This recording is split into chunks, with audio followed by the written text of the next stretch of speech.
Bonjour à toutes et tous, merci d'être avec nous. On est très heureux à Livre Hebdo d'organiser ce webinaire spécial rentrée littéraire en compagnie pour cette première table ronde d'Alice Dandigné. Bonjour Alice. Bonjour Lorraine. Éditrice du domaine français chez Robert Laffont. Céline Toulouse. Bonjour. Bonjour. Directrice fondatrice des éditions Récamier. Et Jean-François Dauven. Bonjour. Bonjour, directeur du domaine français chez Fayard. Je m'appelle Lorraine Malka, je suis journaliste indépendante et j'ai le plaisir de réaliser chaque mois Les Voix du Livre, le podcast de Livre Hebdo. On sort le 8e épisode dans quelques jours, je vous préviens. Et vous pouvez retrouver ce webinaire sous la forme d'un podcast hors série, Les Voix du Livre, sur toutes les plateformes d'écoute ou sur YouTube sous forme de replay. On va passer environ 1 heure ensemble pour cette première table ronde. N'hésitez pas à poser vos questions.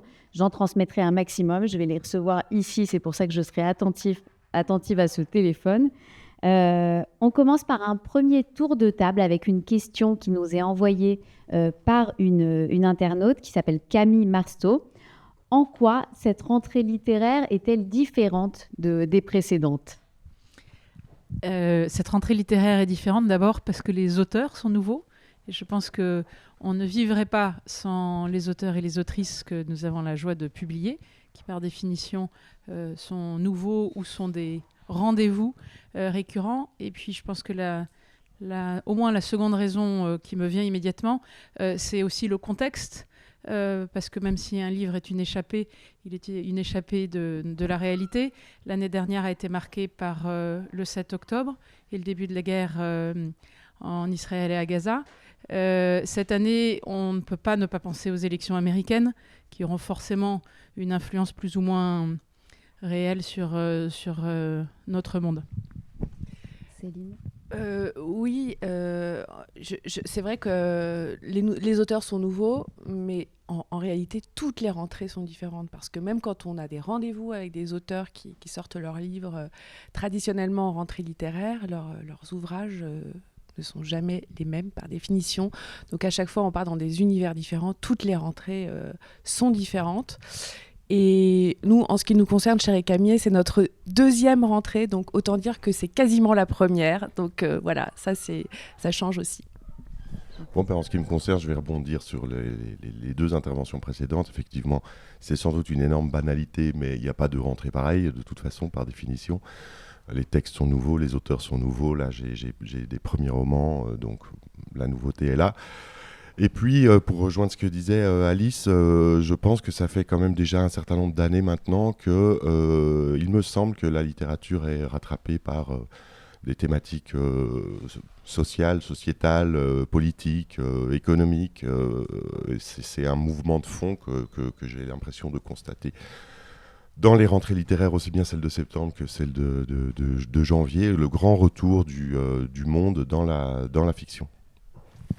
Merci. Alors Alice Dandigné, éditrice du domaine français chez Robert Laffont, vous nous présentez votre rentrée littéraire française et étrangère. On commence avec un livre d'une autrice qui ne nous est pas inconnue. J'imagine que vous parlez de Clémence Boulouc. Absolument. Voilà, Clémence Boulouc que j'ai la joie et la fierté de vous présenter aujourd'hui, qui avait eu un très vif succès à la fois littéraire et commercial il y a quelques années pour un livre qui s'appelait Mort d'un silence. Elle est la fille du juge Boulouc qui a été poussé au suicide dans une affaire où l'avait impliqué Mitterrand. Mais Clémence Boulouc a poursuivi ses publications, n'a pas écrit qu'un livre. C'est une jeune femme assez exceptionnelle qui est partie enseigner à Columbia aux États-Unis, où elle vit depuis une quinzaine d'années. Et elle a écrit un livre qui correspond à son goût le plus intime. Elle a une passion pour Zweig, Stefan Zweig, et elle raconte dans un livre que moi je trouve aussi émouvant que captivant et intéressant, qui s'appelle Le sentiment des crépuscules. Elle raconte l'histoire véridique qui a eu lieu à Londres en juillet 1938, alors que l'Anschluss a eu lieu, que donc les nazis ont envahi l'Autriche. Zweig est en partance pour les États-Unis s'arrête à Londres. Il retrouve Freud qui est très malade, très vieux, très désespéré d'avoir quitté une Vienne dont il sait qu'il ne la retrouvera pas. Et puis, il y a un troisième larron qui arrive et qui, lui, est assez indifférent à l'ordre, ou plutôt au désordre du monde, qui est Salvador Dali. Salvador Dali ne pense qu'à sa carrière artistique et veut absolument recevoir la bénédiction, si je puis me permettre, de Freud. Et c'est Zweig qui fait l'intermédiaire. Et vous avez 3 générations de géants qui se retrouvent. Bon, je ne vous dirai pas comment ça se passe. Ça se passe pas de manière latérale. Et c'est un roman très atmosphérique où on retrouve la vie de chacun de ces hommes, puisqu'ils sont à des moments différents de leur existence. Et on pourrait dire que Zweig et Freud sont un peu dans le monde d'hier, pendant que Dali est dans le monde de demain. Vous pouvez continuer votre rentrée. Donc, on peut parler maintenant de Camille Pascal, je pense. Oui, Camille Pascal, vous le connaissez sans doute pour ses romans historiques. Le premier, L'été des 4 rois, avait reçu le Grand Prix de l'Académie française il y a quelques années. C'est un romancier qui a une capacité à construire des grandes narrations qui est très impressionnante. Mais là, avec ce sujet, moi, je trouve qu'il a cassé la baraque. Il a cassé la baraque parce qu'il nous raconte l'histoire du collier de la reine. Je ne parle pas du collier de la reine des 3 mousquetaires que nous avons tous vu au cinéma l'année dernière, mais de celui de Marie-Antoinette, laquelle a été escroquée par une jeune femme. Et c'est... si je puis dire, c'est vraiment le cœur du livre, la rencontre de ces 2 femmes. Marie-Antoinette qui a tout, qui est une reine apparemment glorieuse, et de l'autre côté, en face, une jeune femme qui s'appelle Jeanne de Valois, qui n'a plus rien et qui aimerait retrouver un peu le lustre et la vie riche et glorieuse de la cour. Et Jeanne va inventer, mais avec une audace que moi je trouve proprement démente, tout ça étant absolument véridique, elle va inventer une escroquerie où elle utilise un certain cardinal de Rohan qui lui a énormément d'argent, mais qui est boudé par Marie-Antoinette et qui espère de ce fait retourner à la cour. C'est lui qui va payer le collier. Elle est censée le remettre à Marie-Antoinette. En fait, elle le pique, elle le démonte et elle vend les pièces à travers toute l'Europe. Et pour cela, elle monte tout un truc qui est assez extraordinaire et qui vous plonge presque dans le thriller. Et ce qui est très intéressant dans cette histoire, c'est qu'on est en 1787 et c'est pas du tout indifférent. Pourquoi ? Parce que c'est là où vous voyez la vraie bascule de 1789. Et c'est là où on voit la société française, le monde politique, qui progressivement va se retourner contre Marie-Antoinette et provoquer la Révolution française. Et je trouve que cet épisode qui est très très romanesque, parce que vous vous dites mais comment est-ce possible ? Alors que c'est véridique, tout a été consigné et Camille Pascal a retrouvé les archives du lieutenant général de police, un certain Lenoir, qui est un peu l'équivalent de Darmanin aujourd'hui, et qui avait noté jour après jour tout ce qui s'est passé. Ces archives dorment à Orléans et ça lui a donné sa trame d'un point de vue de flic, mais il a pu vérifier la véracité de chaque événement. Et c'est génial. Enfin, c'est très, très, très amusant. Et le livre s'appelle « La reine du labyrinthe » et vous verrez qu'on peut entendre ce titre de multiples manières. 2 romans sur notre monde d'hier, comme vous disiez, mais qui éclairent notre actualité et le monde de demain. Le sentiment des crépuscules de Clémence Boulouc, La reine du labyrinthe de Camille Pascal. Vous nous parlez maintenant d'une lettre. Alors, oui, je vous parle pour le coup d'un monde beaucoup plus proche de nous, qui est Alain Mabankou. Alain Mabankou, vous le connaissez sûrement, il a écrit un livre qui s'appelle « Cette femme qui nous regarde ». Cette femme qui nous regarde, c'est Angela Davis. Et Alain Mabankou vit depuis une vingtaine d'années aux États-Unis, à Los Angeles, où il est professeur. Et Angela Davis, vous la connaissez ou pas, c'est une icône aux États-Unis de la cause noire et féministe. C'est une femme très impressionnante avec un combat politique assez exceptionnel. Et en fait, lui, à la fois par son enfance au Congo, le Congo à l'époque qui venait de s'affranchir de la colonisation, mais qui était une dictature, et puis ensuite par son parcours lui-même, son rapport à la politique, à la question noire, ce dialogue avec elle. Et aujourd'hui, à la veille des élections américaines, c'est quand même très intéressant de savoir où on en est de ces questions. Cette femme qui nous regarde, lettre à Angela Davis d'Alain Mabankou. Un premier roman ? Oui, un premier roman, parce qu'on aime toujours découvrir de nouvelles voix. C'est quelque chose d'assez merveilleux. Arthur Deras. Vous savez, à mon poste qui n'est pas exceptionnel, je reçois 1 à 2 manuscrits par jour. En général avec des grandes tartines, avec en plus une recommandation. Ce qui fait que vous devez répondre non au candidat si ça ne vous plaît pas, et en plus justifier pourquoi. Bref. Et ce jeune homme qui s'appelle Arthur Deras m'a envoyé un mail de 2 lignes. Et dans ces 2 lignes, il y en avait une qui disait « C'est l'histoire d'un amour et d'un désamour, thème qui n'a jamais été abordé en littérature. » Alors moi, ça m'a fait rire, c'est la raison pour laquelle j'ai ouvert son livre. Et en réalité, il était modeste, il ne s'est pas vanté parce qu'il a énormément fait pour ses 28 ans. Il travaille à Beaubourg et il est rédacteur à l'Œil de la photographie.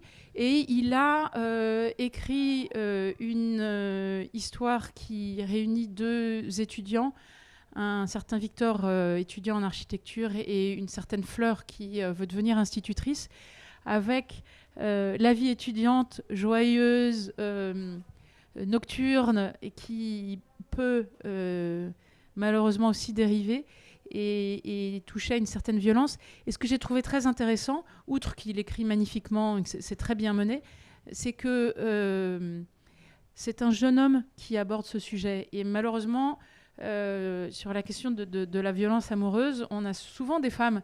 Et moi, je trouve aussi bien d'entendre un jeune homme concerné par le sujet. Et il en parle de manière très mûre et très, très, très, très forte.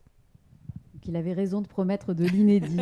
Que brûle la nuit, premier roman d'Arthur Deras. Un roman très attendu de Caril Ferret. Oui, Caril Ferret, vous le connaissez sans doute. Le dernier livre qu'il a publié qui s'appelle Okavango en est à plus de 50 000 exemplaires, je crois. Et Caril Ferret est spécialiste dans des histoires qui se passent à l'autre bout du monde, en général, en Afrique, en Amérique du Sud, etc. Et là, il a fait l'inverse.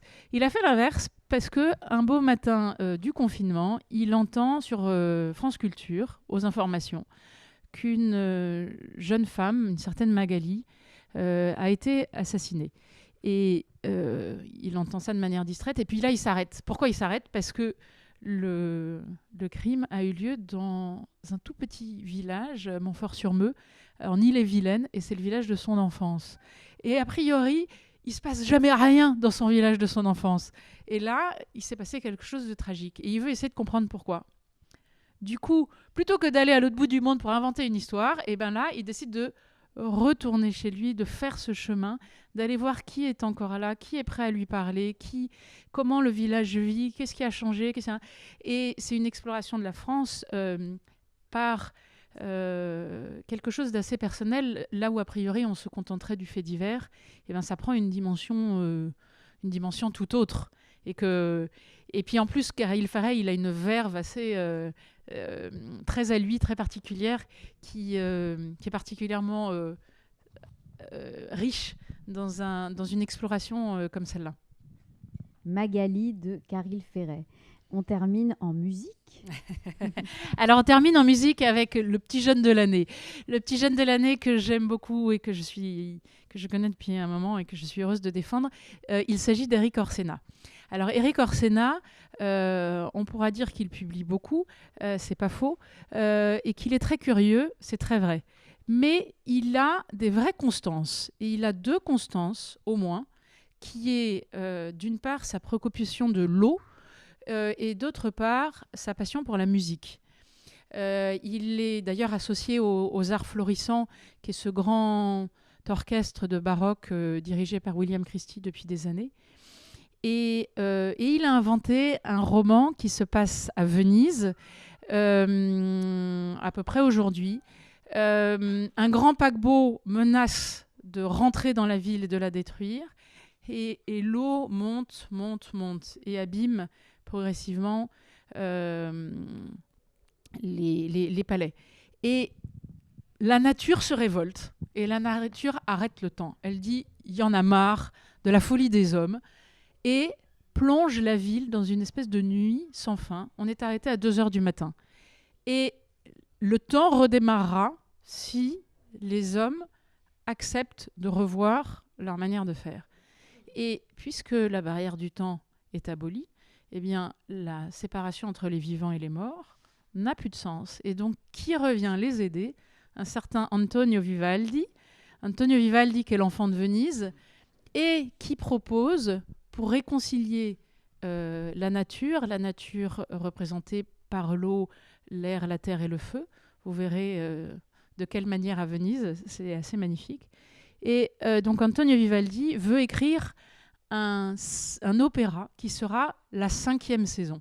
Ça s'appelle, le livre d'Éric s'appelle La 5e saison, un roman vénitien, parce que c'est donc Vivaldi qui progressivement prend la parole. Et du coup, vous vous promenez dans Venise, ce faisant, de manière très joyeuse, riche, étonnante, personnelle, et toujours sous la préoccupation de la question de l'eau.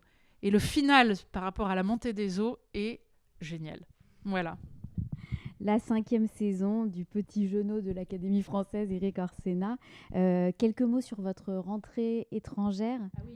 La littérature étrangère chez Robert Laffont est très importante et un catalogue magnifique.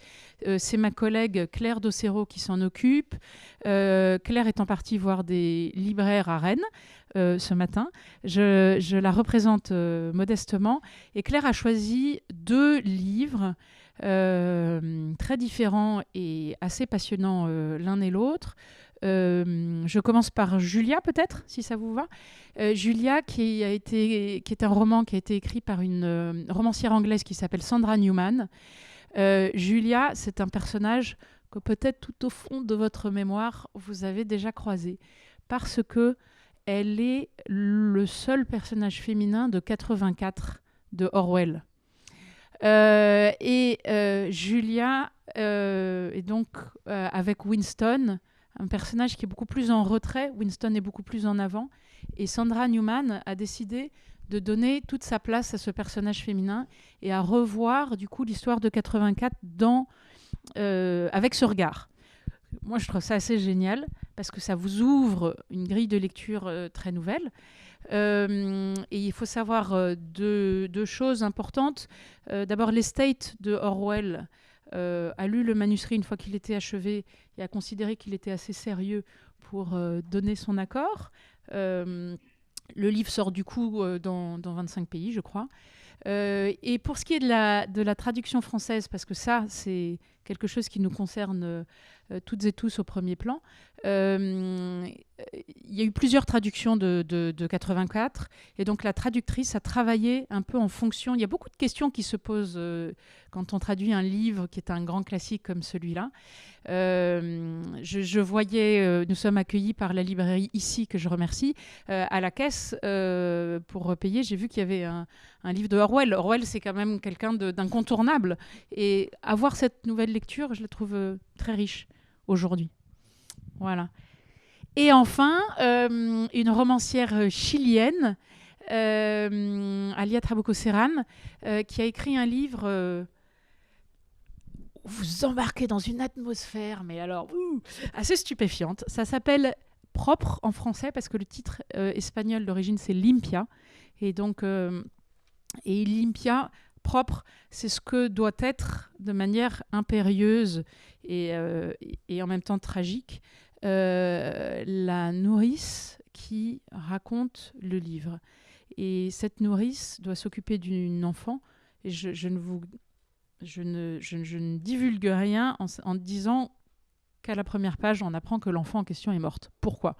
Et elle raconte cette ambiance dans une famille bourgeoise où son rôle de nounou est, je crois, plus modeste que la vie du chien, tellement elle est contenue dans son rôle d'esclave. Et vous avez une espèce d'atmosphère dans cette famille un peu folle. Et ce que je trouve très brillant, c'est la traduction d'Anne Plantagenet, qui est une très grande traductrice de l'espagnol, qui a traduit Maria Enriquez, par exemple, et qui nous fait découvrir cette voix qui est chilienne, mais qui est traduite aussi dans de nombreux pays à travers le monde. Voilà. Propre, Alia Trabuco Serran et Julia de Sandra Newman. C'est la rentrée étrangère de Robert Laffont. Merci Alice Dandinier. Merci Lorraine. Céline Toulouse, vous êtes fondatrice des éditions Récamier. Vous le disiez, c'est votre deuxième rentrée littéraire d'été ou d'automne, on le voit comme on veut. Et je crois que vous faites résonner des voix de femmes. Oui, tout à fait. Alors, notre toute première rentrée d'automne l'année dernière était exclusivement masculine. On avait publié Jean-Marie Quéméner et Oscar Lalo. La rentrée de janvier, tout autant masculine. Bon, c'est pas du tout volontaire, voilà. On avait publié Régis Geoffrey et Xavier Maribonneau.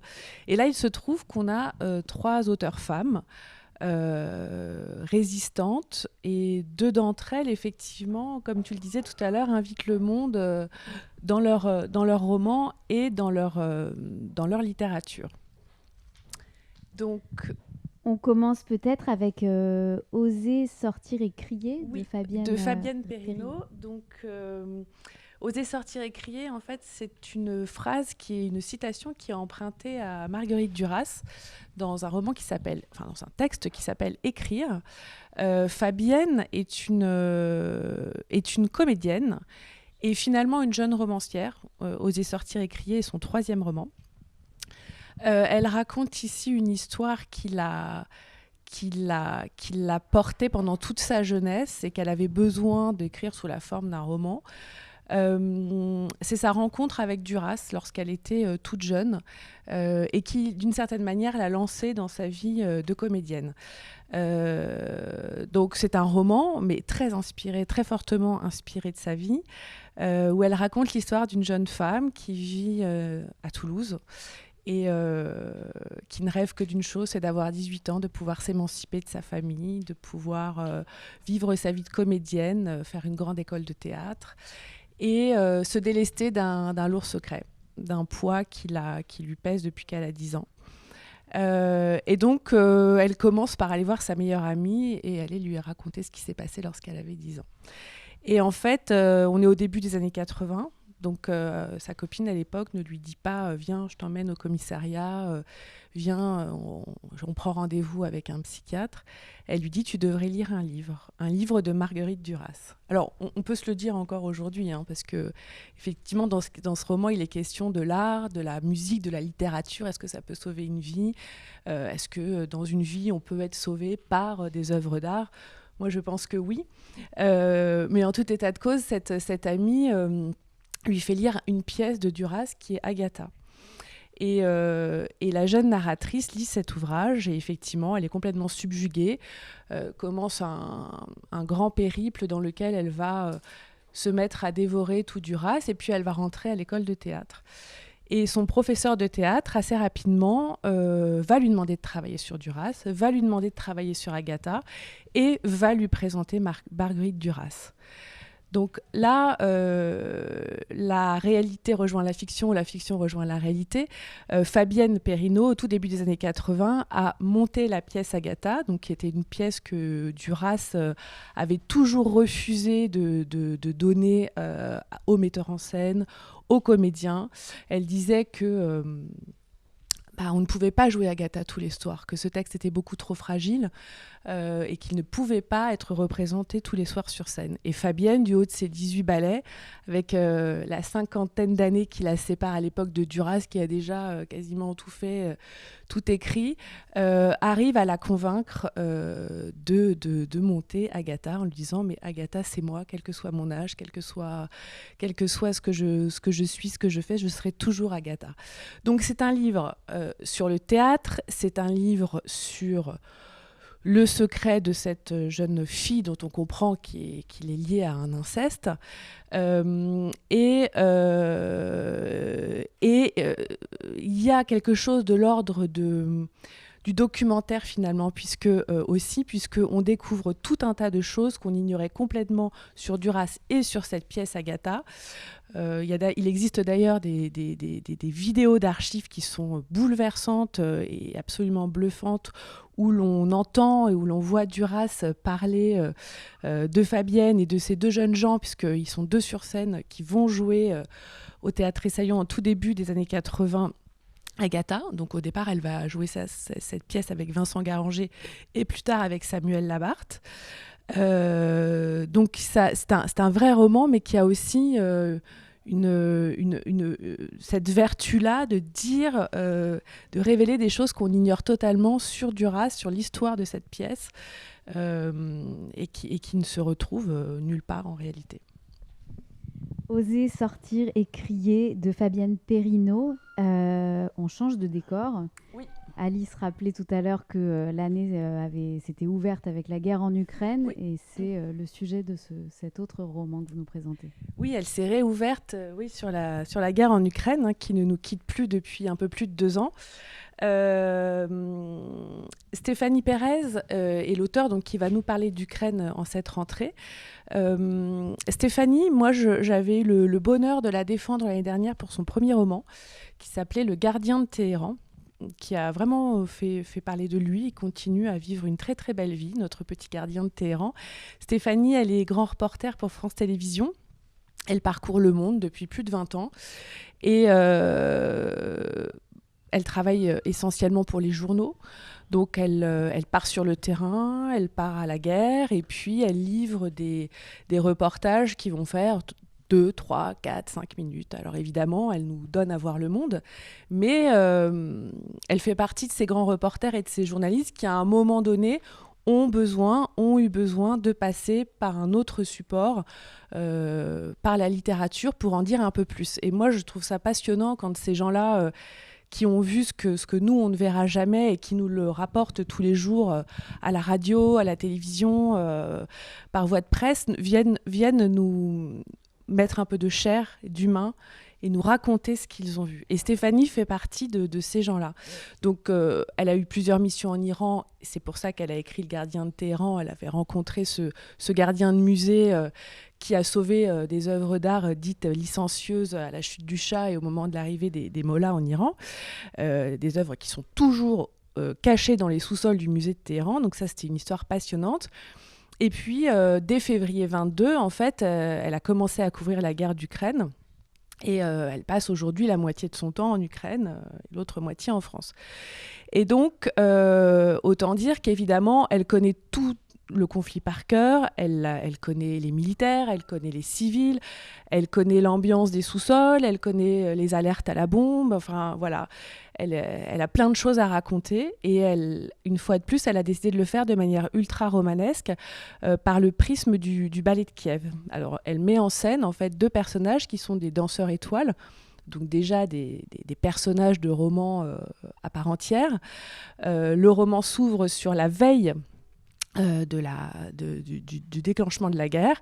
Ils dansent leur dernière danse sur la scène de l'opéra et dès la nuit, le lendemain matin, les bombardements commencent.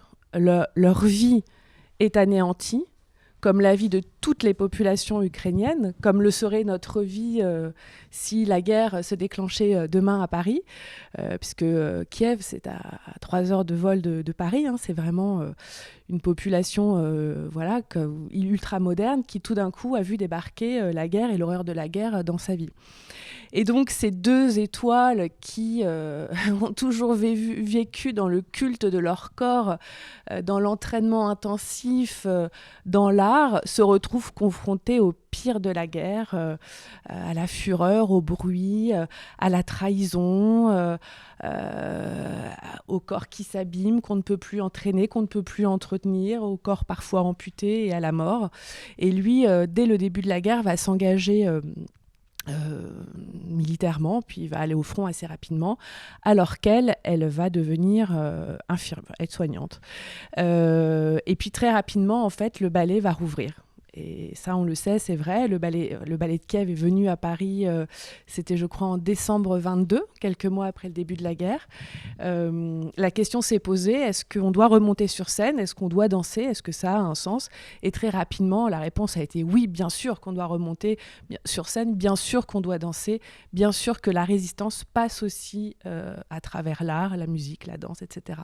Donc c'est vraiment aussi un texte sur qu'est-ce que c'est que résister, c'est aussi continuer à danser. Donc voilà, c'est un très beau roman, c'est romanesque, ça dit plein de choses de ce conflit qui nous préoccupe au quotidien, et puis avec un point de vue très original qui est celui de la danse.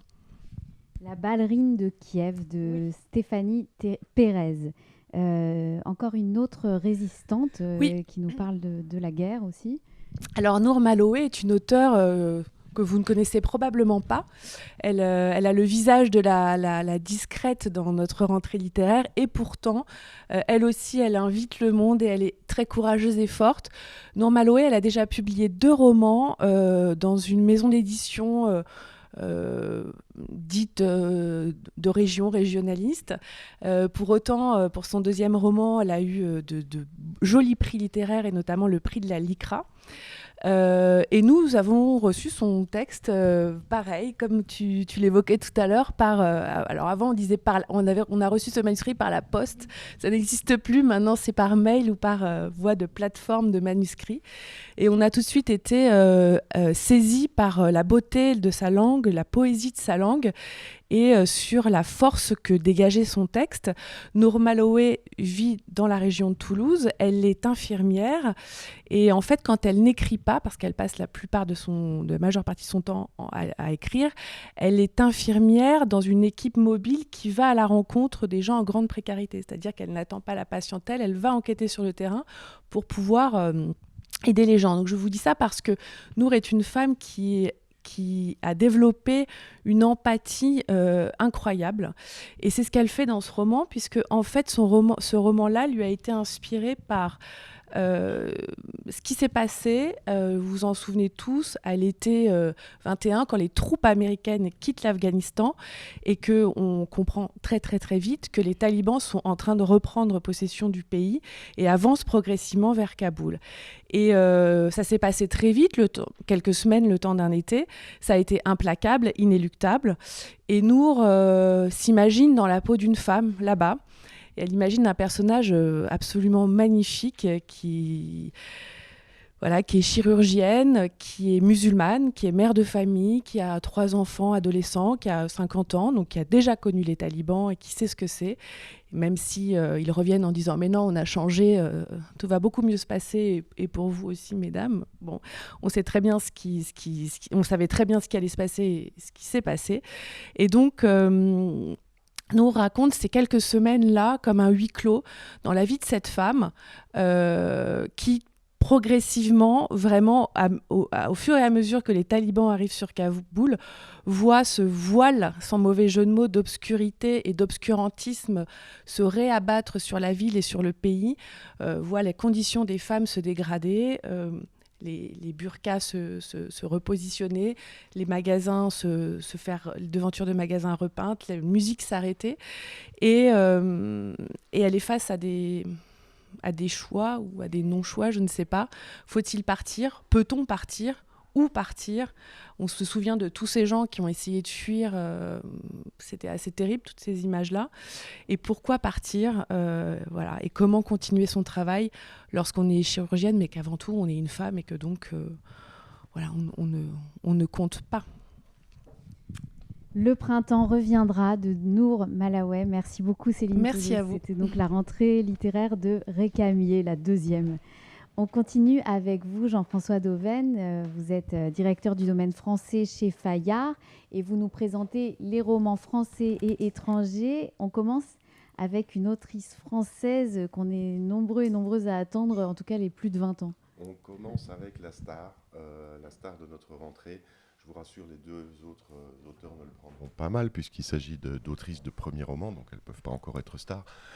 Même si bien sûr on va s'employer à ce qu'elles le deviennent. La star, eh bien, c'est Faiza Guène. Alors s'il y a des gens très jeunes dans l'assistance ou éventuellement des amnésiques, je vais rappeler qu'en 2004, Faiza a fait une entrée absolument fracassante en littérature, avec un livre qui s'appelait Kiff Kiff Demain, qui a fait un succès mondial au sens strict du terme, puisqu'il y a eu 26 traductions. Voilà. Et eh bien, ce fait que Faiza est pris d'une sorte de syndrome Alexandre Dumas, on parlait des 3 mousquetaires tout à l'heure, et elle nous fait son 20 ans après.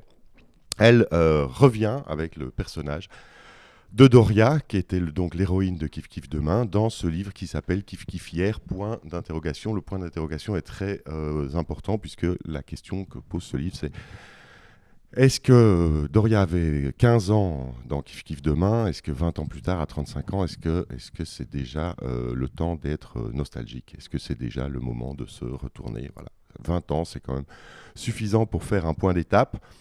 Donc Doria fait un point d'étape sur sa vie personnelle, divorce, mariage, maternité, enfin toutes sortes de choses qui arrivent dans la vie. Elle fait aussi un point d'étape sur la manière dont le monde a évolué et dont la France en particulier a évolué. Et pour dire les choses assez simplement, comment on est passé de Zizou président à la suite de la mémorable victoire de l'équipe de France qui avait été qualifiée de Black Blamber à une situation qui s'est pas vraiment améliorée, pour ne pas dire passablement dégradée dans les relations que nous entretenons tous. Voilà, donc des sujets qui sont somme toute parfois assez graves, des questions de société qui sont abordées de manière, qui posent des questions plutôt graves, comme je le disais, mais tout ça en rigolant à chaque page, puisque ça c'est la touche de Faiza. Je ne sais pas comment elle a fait, vu effectivement la manière dont la situation s'est dégradée, mais elle n'a absolument rien perdu de son humour, rien perdu de son acuité, rien perdu de son sens extraordinaire de l'observation des micro-détails qui font que les choses restent malgré tout cocasses. Et donc, on rigole tout en abordant ces sujets de société qui nous préoccupent, on peut le dire. Donc, Faiza Guène, Kiff Kiff Hier, point d'interrogation. Un premier roman, Anaël Jonah? Un premier roman. Alors moi, je ne compte pas ceux que je reçois dans ma boîte, parce que sinon, non, je ne compte plus, sinon je serais désespéré. D'autant que, Alice parlait de répondre et d'expliquer pourquoi on dit non. Ça, c'est pas toujours facile. Hein, il faut trouver le temps. Celui-là, je me suis arrêté à son titre, tout simplement. Danse avec tes chaînes. J'ai trouvé ça magnifique et j'ai appris à cette occasion qu'il s'agissait d'une phrase de Nietzsche qui dit « La liberté consiste à danser avec ses chaînes ». J'ai commencé la lecture et j'ai pas pu m'arrêter. C'est un livre qui s'appuie sur un fait historique. Dans les années 60 et 70, des départements français ont été sujets à l'exode rural, la dénatalité, donc étaient dépeuplés. Alors que dans le même temps, à La Réunion, il y avait quelques problèmes de surpopulation et beaucoup d'agitation politique, un parti communiste qui était très actif. Et donc, il y a des autorités qui ont arbitrairement décidé qu'on allait prendre des enfants à La Réunion et les placer dans ces départements dépeuplés de la France métropolitaine. Ces enfants n'ont pas été enlevés, ces enfants n'ont pas non plus été achetés, ils ont été pris à leur famille, ce ne sont pas des orphelins, ils ont été pris à leur famille sous prétexte de leur faire accéder à de meilleures conditions de vie, notamment de meilleures conditions d'enseignement, etc., puisque l'infrastructure scolaire à La Réunion n'était pas aussi performante que l'infrastructure scolaire métropolitaine. Sauf que ces gamins, ces gamines se sont retrouvés dans des fermes à soigner les animaux, à faire le ménage, à mettre la table, à faire la vaisselle. Enfin, voilà. Donc on était à la limite d'une forme d'esclavage. Et donc l'autrice s'est emparée de ce fait historique et elle s'attache à suivre une fratrie qui va subir ce destin. Moi, c'est tout ce que j'aime dans la littérature. C'est le point de rencontre, le point de contact entre la grande histoire, des décisions qui sont prises à des niveaux politiques sur lesquels on peut difficilement intervenir, et le destin personnel. Et comment on va réussir, malgré tout, sur des bases comme celles-là, qui sont quand même un petit peu bancales, à s'inventer une vie, à s'inventer un destin. Et vous verrez qu'on suit cette fratrie qui va en plus malheureusement être séparée. Et il y en a, le frère que ses sœurs à un certain moment perdent de vue va complètement se réinventer en poète et devenir un des poètes emblématiques de l'île de la Réunion. Voilà, c'est un roman magnifique par une autrice qui est elle-même poétesse, qui publie des poèmes très suivis sur Instagram. Parce que j'ai découvert à cette occasion que Instagram était devenu un haut lieu de la poésie, ce que j'ignorais totalement. Voilà, sous quel nom elle écrit sur Instagram? Anaëlle Jonah? Parisienne Poetry. Parisienne Poétrie, si on Voilà. veut commencer à découvrir. Voilà. Anaëlle Jonah, Danse avec tes chaînes, un roman à la hauteur de son titre. Absolument. Alors, avis aux personnes qui nous écoutent et qui veulent envoyer leur premier roman par la poste ou plutôt par mail, le titre ou les deux lignes de présentation peuvent être décisives. Ça tient pas grand-chose, c'est vrai, parce que c'est vrai qu'on reçoit beaucoup. Non, mais on est très heureux, bien sûr, de découvrir des nouvelles voix. D'abord, il faut quand même avoir conscience qu'il y a aussi beaucoup de fous. Je suis désolée de le dire, mais malheureusement, bon, voilà. Et puis après, quand on essaie de faire un peu, comme disait Jean-François, notre métier avec honnêteté, on a bien conscience que c'est X mois ou années de travail de la part de quelqu'un. Donc, on ne peut pas l'ignorer et on essaye de dire un mot un peu personnel, mais là aussi, on s'en débarrasse pas en 2 minutes si on réfléchit à quelque chose d'un peu cohérent ou honnête. Bon, c'est peut-être un mot un peu... Voilà. Mais voilà, bon. C'est déjà un acte un peu fou d'écrire un premier roman et de l'envoyer. Il faut être indulgent avec Voilà. les éditeurs, dont le métier, malgré tout, est de transformer des manuscrits en livres et de publier des livres. C'est vrai que quand on... Enfin, là, on est en train de digresser, on est en train de perdre... Mais enfin, puisqu'on y est, voilà, c'est sûr que quand un manuscrit nous semble ne pas convenir,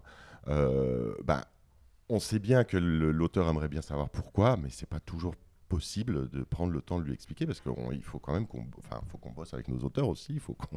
Voilà. Donc, et vous êtes obligé d'être on implore l'indulgence. Et heureusement, on vous remercie pour ça, parce que les premiers romans sont très attendus à la rentrée littéraire, notamment parce qu'il y a cette sélection, cette exigence d'éditeurs et d'éditrices.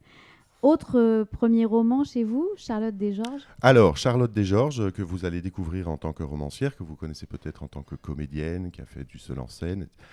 Là aussi, il y a une temporalité de 20 ans, puisque Charlotte nous emmène dans les années 80, dans la jeunesse dorée des beaux quartiers de l'ouest parisien. Bande de jeunes gens bien sous tout rapport qui passent leurs vacances dans des résidences secondaires autrefois luxueuses, désormais délabrées, mais toujours charmantes, sous la houlette d'un certain Arthur, sorte de voyou magnifique, si tant est qu'on peut être voyou quand on appartient à ce milieu, donc à la fois aristocratique et grand bourgeois. Ils font les 400 coups. Et puis, 20 ans plus tard, hein, vous allez retrouver Arthur, hein, qui a consommé de la cocaïne à crédit, qui a donc une dette envers son dealer, hein, et qui impacte l'argenterie de sa grand-mère, hein, en pensant solder ses dettes grâce à ça, mais en fait, son argenterie, on n'en veut pas. Et c'est presque une métaphore de ce que cette jeunesse est devenue. Que s'est-il passé pendant ces 20 ans ? Vous le découvrirez en lisant le livre. C'est évidemment un roman du déclassement. C'est un roman de ce que la mondialisation, dont on a beaucoup parlé, sur ses impacts sur la structure socio-économique, sur l'emploi, sur les délocalisations, ce qu'elle a fait aussi à un milieu dont on ne soupçonne pas qu'il puisse être touché par ça aussi, parce que les fortunes se sont déplacées, la manière de faire de l'argent c'est complètement modifié. Et c'est surtout un roman sur une grande question qui, pour moi, hante pas seulement la littérature, d'ailleurs la littérature, mais aussi la philosophie, c'est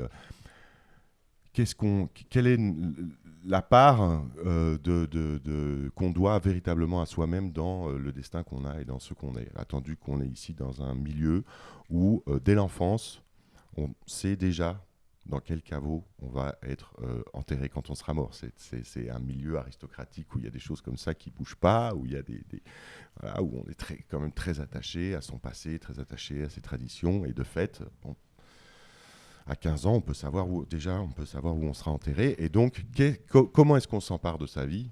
Et est-ce qu'il y a moyen de s'en emparer ? Est-ce qu'à l'occasion des bouleversements qui affectent le monde, est-ce qu'il y a moyen de prendre la tangente ou pas ? Ou est-ce qu'on est toujours rattrapé par une forme de déterminisme social ?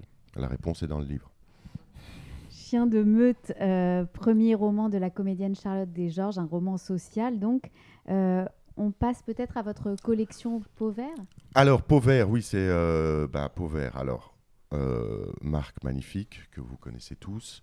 Nous avons un livre sous cette marque à la rentrée. Il ne s'agit pas d'un roman, il s'agit de mémoires.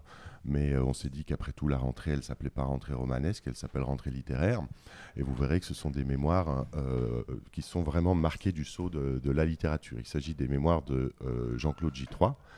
Alors Jean-Claude Gitroix, ceux qui aiment le cuir, ceux qui aiment le stretch le connaissent. C'est un grand créateur de mode. Ce que vous ne savez peut-être pas, c'est qu'il a abandonné son mariage pour vivre non pas avec un garçon, mais avec 2 garçons. Donc il vit en trouble. Qu'il a une vie, on va dire, sentimentalo-érotique qui est très très Pauvert. C'est pour ça qu'on l'a mis en Pauvert. Pour ceux qui connaissent Pauvert, voilà, ça vous dira un petit peu dans quel univers on est.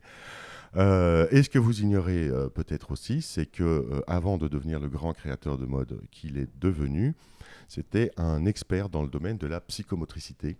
Et que les deux choses ont un lien, puisque d'après Jean-Claude Gitroix, en fait, contrairement à l'adage populaire, c'est bien l'habit qui fait le moine. On est déterminé par ce qu'on porte. Je ne sais pas ce que je peux en déduire, mais voilà. On va donc vérifier.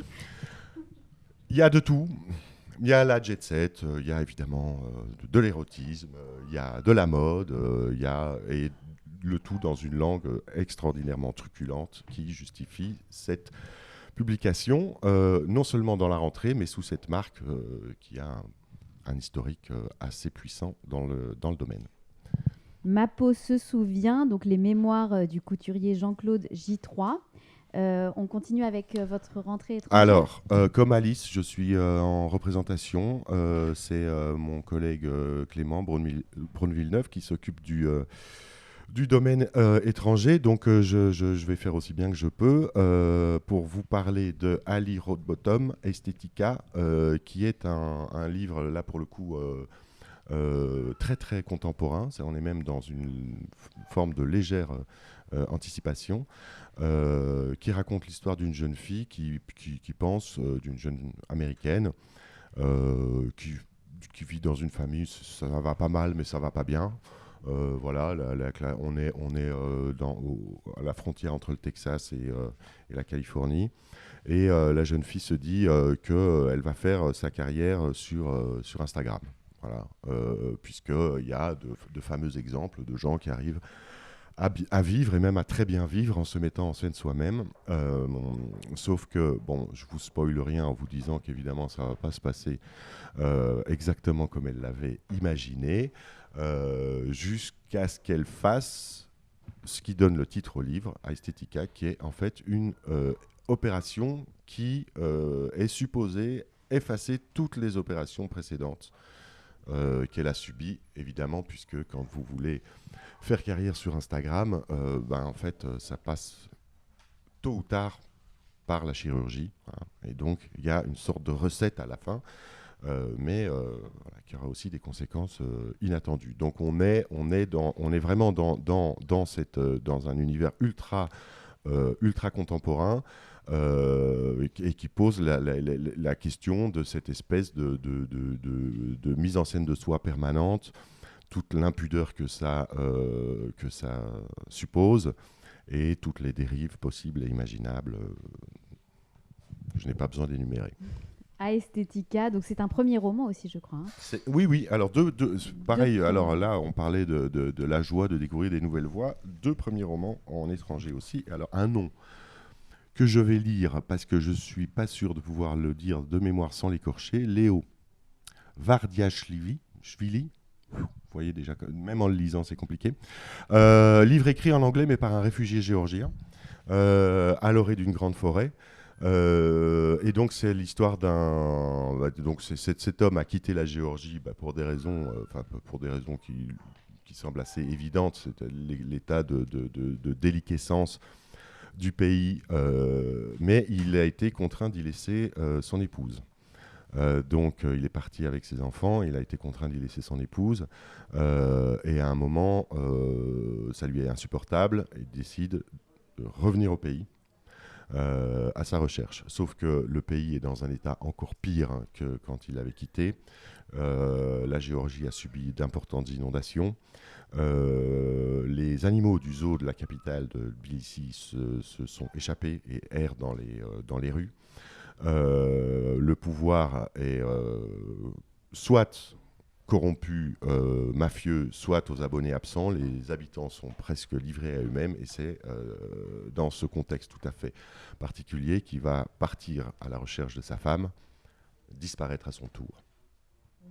Tant et si bien que son fils, à sa suite, va partir à la recherche de ses parents. C'est l'occasion d'une exploration absolument extraordinaire de ce pays satellite, le pays de naissance de Staline, il faut le rappeler, mais satellite de l'Union soviétique, qui s'est complètement effondré, qui a complètement implosé.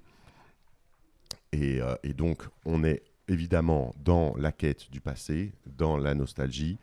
Il y a énormément d'humour, malgré tout. Parce que y a un moment où, pour ne pas pleurer, il vaut mieux essayer, si pas de rire, au mieux de sourire. À l'orée d'une grande forêt, je ne me risquerai pas à prononcer le nom de cet auteur, mais merci beaucoup, merci Jean-François Dauben. Avec plaisir. Merci à tous les 3 donc, pour cette rentrée littéraire marquée par la guerre, l'art, la beauté, le théâtre. Enfin, il y a vraiment des choses très excitantes. On vous souhaite le meilleur pour cette rentrée littéraire. Merci beaucoup de nous l'avoir présenté. Merci Lorraine, merci à toutes et à tous. Merci.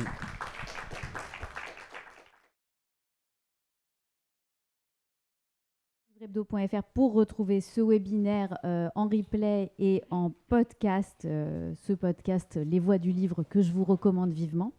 On reste ensemble pour une deuxième table ronde. Je vais accueillir la suite. Merci. La suite de nos invités. Une deuxième table ronde donc, de ce webinaire spécial rentrée littéraire. On sera en compagnie déjà d'Élodie Murzi, qui est libraire de la librairie ici, qui nous accueille. Merci à cette librairie de nous accueillir. Merci Élodie d'être avec nous. Voilà, Élodie. En présence aussi de... Alors, est-ce qu'il y a de la place pour tout le monde? En présence aussi de Véronique Cardi, directrice des éditions Jean-Claude Lattès, de Jérémy Hem, fondateur des éditions Du Penseur, et de Marc Dutheil, directeur et fondateur des éditions M+. Merci à tous les quatre. Je le redis donc pour celles et ceux qui nous rejoignent, on passe 1 heure ensemble à nouveau. N'hésitez pas à poser vos questions. Vous êtes timides pour le moment, mais vraiment, n'hésitez pas, elles sont les bienvenues. Et je les reçois aussi sur ce téléphone que je surveille. J'en transmettrai un maximum. Et je le redis, vous pourrez retrouver ce webinaire en podcast hors série dans les voies du livre et en replay sur YouTube. On commence par un tour de table. Je ne vous ai pas prévenu, alors désolée de vous prendre de court, mais on a une question qui revient souvent parmi les internautes qui ont posé des questions à l'avance, notamment Sabine Poissevera et Marlène Ducreux qui posent notamment cette question. Quelles sont les thématiques qui reviennent le plus souvent dans cette rentrée littéraire? On va faire un premier tour de table rapide autour de cette question. Il n'y en a pas forcément des thématiques récurrentes.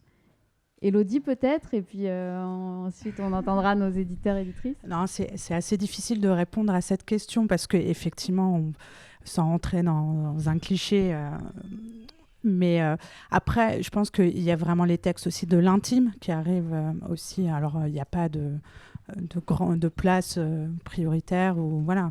Mais oui, des textes de l'intime. Après, peut-être que beaucoup sur cette rentrée, ça reste assez varié. Moi, je retiens ça, vraiment, soit des textes de l'intime, ou après de la fiction pure aussi, c'est important, dans du style très narratif, très aventure. Voilà, il y a aussi ces textes-là. On peut avoir des textes aussi dits un peu du réel, qui vont partir d'une histoire vraie, d'un personnage ou d'une époque historique, et comment la fiction aussi va s'emparer de tout ça. Et je pense que globalement, voilà, c'est peut-être une généralité à toutes les rentrées. De l'intime qui résonne avec le sociétal, peut-être. Je ne sais pas si oui, on bien peut sûr, ajouter ça. absolument. Ouais, voilà, quand on dit intime, effectivement. C'est ça qui revient. C'est tout à fait ça. Véronique Cardi. Alors, moi, je ne connais pas encore la rentrée de tous mes camarades, mais chez nous, c'est vrai que c'est toujours un peu artificiel, même si ça reste très amusant de chercher les thématiques qui traversent une rentrée, alors qu'on choisit chaque texte justement parce qu'il est différent et explore un territoire singulier. Donc, dans l'idéal, il ne traite justement pas des mêmes thématiques. Ensuite, nous, chez Lattès, c'est des romans qui interrogent nos instincts, avec Sandrine Colette, l'instinct de révolte, nos obsessions, avec Rose Tremaine. Je me tourne vers Élodie parce qu'en l'occurrence, elle l'a déjà lu. Qui est sur l'obsession amoureuse. Ils interrogent bien entendu nos secrets de famille à travers les enquêtes familiales qu'on publie, notamment Les Enfants du Large, notre premier roman chez Lattès, mais aussi nos mythologies, puisque c'est intéressant. Nous, dans Médusa, qui est le nouveau roman d'Isabelle Sorante, il y a cette interrogation sur le mythe de Méduse, et Gilles Leroy, du côté de chez Bestial, une collection dirigée par Clara Dupont-Moreau et Isabelle Sorante d'ailleurs. Gilles Leroy, Goncourt pour Alabama Song, nous offre une revisitation de la figure mythologique d'Hécube. Voilà ce que je peux te dire dans ce qui traverse ma rentrée. On peut trouver des choses qui traversent un peu, en tout cas, l'époque. Jérémy Hem. Moi, j'ai l'impression qu'il va y avoir un gros combat sur nos capacités à raconter des histoires, que ce soit des histoires qui nous écrasent, toujours plus fascisantes, toujours plus écrasantes aussi pour nous soumettre à une vision du monde que j'espère, moi, apporter un contre-discours à ces histoires-là. Donc je ne sais pas si c'est l'éditorial de la littérature qui est soumis à ça, mais je sais que le monde médiatique continue encore et encore à nous proposer une vision du monde, une histoire du monde qui nous conduit sur des chemins très sombres. Et donc essayer d'apporter des contre-discours, en tout cas moi c'est ce que je vais essayer de faire cette année et les années suivantes. Marc Dutheil. Bonjour. Nous on est une toute petite maison d'édition. Donc c'est notre première rentrée littéraire, même si on existe depuis 6 ans. On a un bébé dans l'édition. Donc c'est difficile de parler de rentrée littéraire, parce que pour moi, c'est pratiquement tous les mois la rentrée littéraire. Vu le nombre d'ouvrages qui sortent par mois, On va nous reparler de ça en mois de janvier. Je pense que c'est un marronnier. Et donc c'est difficile pour moi de faire cet exercice de rentrée littéraire par rapport à des grandes maisons d'édition qui sont très anciennes et qui peuvent mieux défendre que moi ce terme-là. Par contre, pour répondre à votre question, nous on défend des genres littéraires, donc ça va être le roman et le roman policier, le thriller essentiellement. Plus que des thématiques. Oui. Merci. Élodie Murzi, on commence avec vous. Merci de nous accueillir à la librairie ici, Merci à vous. qui Merci fête beaucoup. ses 5 ans. Absolument, on fête nos 5 ans en ce moment, voilà, donc on est ravis et merci d'être avec nous. On a ouvert effectivement en octobre 2018 cette grande et belle librairie en plein cœur des grands boulevards. C'était aussi important parce qu'on voulait s'intégrer totalement dans ce quartier. C'est un peu la thématique aussi qu'on offre un petit peu en ce moment avec la fête de nos 5 ans, de parler de l'histoire des grands boulevards avec toute son histoire aussi très culturelle, très entrée dans la culture, entre les cinémas, le théâtre, la fête aussi. Et donc voilà, ça, c'est super parce que ça résonne complètement avec cet endroit, cette librairie, et voilà, cet espace ouvert à toutes et tous, et cet endroit de culture, d'échange, de débat. Donc voilà, merci. Et alors, comment ça se passe de préparer cette rentrée littéraire?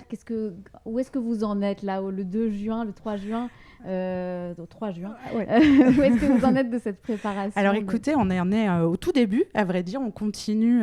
Là, on commence à découvrir des textes. Et surtout, Véronique en a parlé un petit peu, mais d'aller à la rencontre des éditeurs, parce qu'on est en pleine réunion de rentrée littéraire où effectivement tous les éditeurs nous invitent pour écouter leur rentrée et découvrir leurs textes. Donc on en a encore beaucoup. Ce qui est important aussi, c'est qu'évidemment, il y a la fiction, mais il n'y a pas que ça. Il y a aussi des éditeurs en essai, des éditeurs aussi en vie pratique. Donc voilà, ça nous permet aussi de découvrir cette rentrée aussi qui va être très riche au-delà même du roman. Donc voilà, on est un petit peu au début. Donc déjà, on est toute l'équipe en train de se partager effectivement les différents lieux, les différents endroits. Aujourd'hui, par exemple, j'ai pas mal de libraires qui sont en réunion, justement. C'est important aussi pour nous d'aller dans ces réunions parce que ça permet effectivement de découvrir tous ces textes. Et puis après, il y a un échange qui s'effectue entre nous. Voilà, ce qu'on a, les pépites qu'on a pu découvrir, ce qui va un petit peu soit correspondre à notre librairie, à notre clientèle, parce que on connaît de plus en plus notre lectorat, bien évidemment, mais aussi les coups de cœur un peu personnels, voilà, nos vrais travail de libraire qui va nous permettre de transmettre, de lire. Et donc, une fois qu'on a vu toutes ces réunions et commencé à recevoir tous les livres, on va se partager un petit peu le travail. On va faire un maximum. On a de la chance, on a une grande équipe aussi, de se partager un petit peu les textes pour essayer d'envisager et de lire un maximum de livres. Donc, il y a à la fois le cœur, évidemment, qui va parler, mais il y a quelque chose de très pragmatique aussi pour, encore une fois, essayer de tout lire, de tout découvrir, que ce soit des auteurs ou des autrices installées comme des premiers romans, bien évidemment. Et pourquoi on fait ça? Parce que fin août, début septembre, depuis 5 ans, on a décidé aussi, toute l'équipe, de présenter et de sélectionner, les libraires de la librairie ici, de sélectionner 28 ouvrages de cette rentrée littéraire. Alors 28 ouvrages, c'est pas beaucoup, donc le choix est assez difficile. Mais en tout cas, pourquoi on fait ça? C'est permettre aussi à nos lecteurs et lectrices de nous faire confiance, de nous accompagner, de nous écouter et de se dire voilà comment nous, libraires, on a essayé en tout cas de vous faire découvrir nos coups de cœur. Et tous ces livres, on va les accompagner, bien évidemment. Il n'y a pas que qu'on accompagne, encore une fois, on va accompagner aussi toute cette rentrée. Mais ça nous permet aussi encore une fois, on le fait, c'est ça, en mi-septembre, généralement, on va présenter aussi à notre clientèle tous ces ouvrages. Et c'est un exercice vraiment intéressant parce qu'on a beaucoup de discussions entre nous, entre l'équipe. Le choix est difficile. Alors, on essaye de trouver des critères qui soient à la fois assez justes, je dirais, qu'il y ait autant d'hommes que de femmes, alors peut-être pas autant de littérature française qu'étrangère, puisqu'il y a quand même une grosse dominante de littérature française à cette période. Mais en tout cas, voilà, de diversifier un peu le choix, comme les premiers romans ou de romans d'auteurs et d'autrices plus confirmés ou plus attendus. Voilà, donc on essaye aussi d'élargir ce spectre. Et ça se présente sous la forme, c'est 28 oui, coups de alors cœur c'est sous la forme 28, ouais, exactement, on fabrique on fait imprimer un petit leaflet, donc on va présenter effectivement à nos clients, mais après qu'on va accompagner avec une table au milieu de la librairie, au rez-de-chaussée, pardon, une belle vitrine, voilà, qu'on fait où on met à l'honneur, effectivement. Ouais, c'est la thèse, pardon, je sais pas. Non, je suis désolée, j'ai oublié. En fait, c'est vraiment un petit dépliant papier, mais après qu'on va retrouver sur notre site internet, sur notre aussi site Instagram, voilà, qu'on anime beaucoup, et voilà, nous permettre de mettre en avant tous ces traits. Donc, c'est vraiment génial parce que c'est toujours un beau moment qu'on adore, nous, ensemble. C'est très fédérateur au sein de l'équipe aussi, ce moment-là. Et c'est chouette parce qu'il y a aussi un moment où, alors là, on a 5 ans d'existence, mais on apprend à se connaître aussi de plus en plus, et même intimement les uns les autres à travers nos lectures. Donc, c'est vraiment un moment fort et assez émouvant. Particulièrement là, pour les 5 ans, ça se traduira aussi par des événements, des rendez-vous, des rencontres. Donc, on viendra à la librairie. Avec plaisir, c'est gentil. Ici, pour aussi fêter avec vous ces 5 ans d'existence. Merci beaucoup, Élodie. Véronique Cardi, alors j'ai pris de l'avance en présentant votre bouclette pour votre rentrée littéraire La Thèse. Vous allez nous présenter des romans attendus, des premiers romans. Vous allez nous présenter ça par ordre alphabétique. Donc on commence avec la lettre A. Je le fais dans l'ordre où vous voulez. C'est vous qui m'avez proposé, je trouve que c'est plutôt une bonne idée. Alors avec effectivement nous, la volonté aux éditions La Thèse d'avoir une rentrée resserrée. Donc on a 4 romans français, dont 3 auteurs attendus, on l'espère, à commencer par Sandrine Colette avec son nouveau roman, Isabelle Sorante et Adrien Borne. Une pépite, on l'espère là aussi, comme l'évoquait Élodie, un premier roman, Les Enfants du Large, un seul roman étranger, un titre dans notre label La Grenade et dans la collection Bestiale, Monologue de la Louve de Gilles Leroy.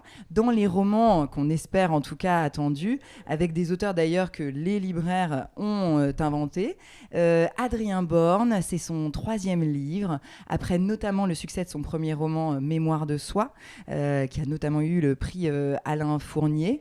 C'est un auteur qui travaille la mémoire. Dans Mémoire de soi, c'était l'effacement d'un individu de la mémoire familiale. Dans La vie qui commence, son 2e roman, il sondait l'effacement d'un événement traumatique de la mémoire individuelle.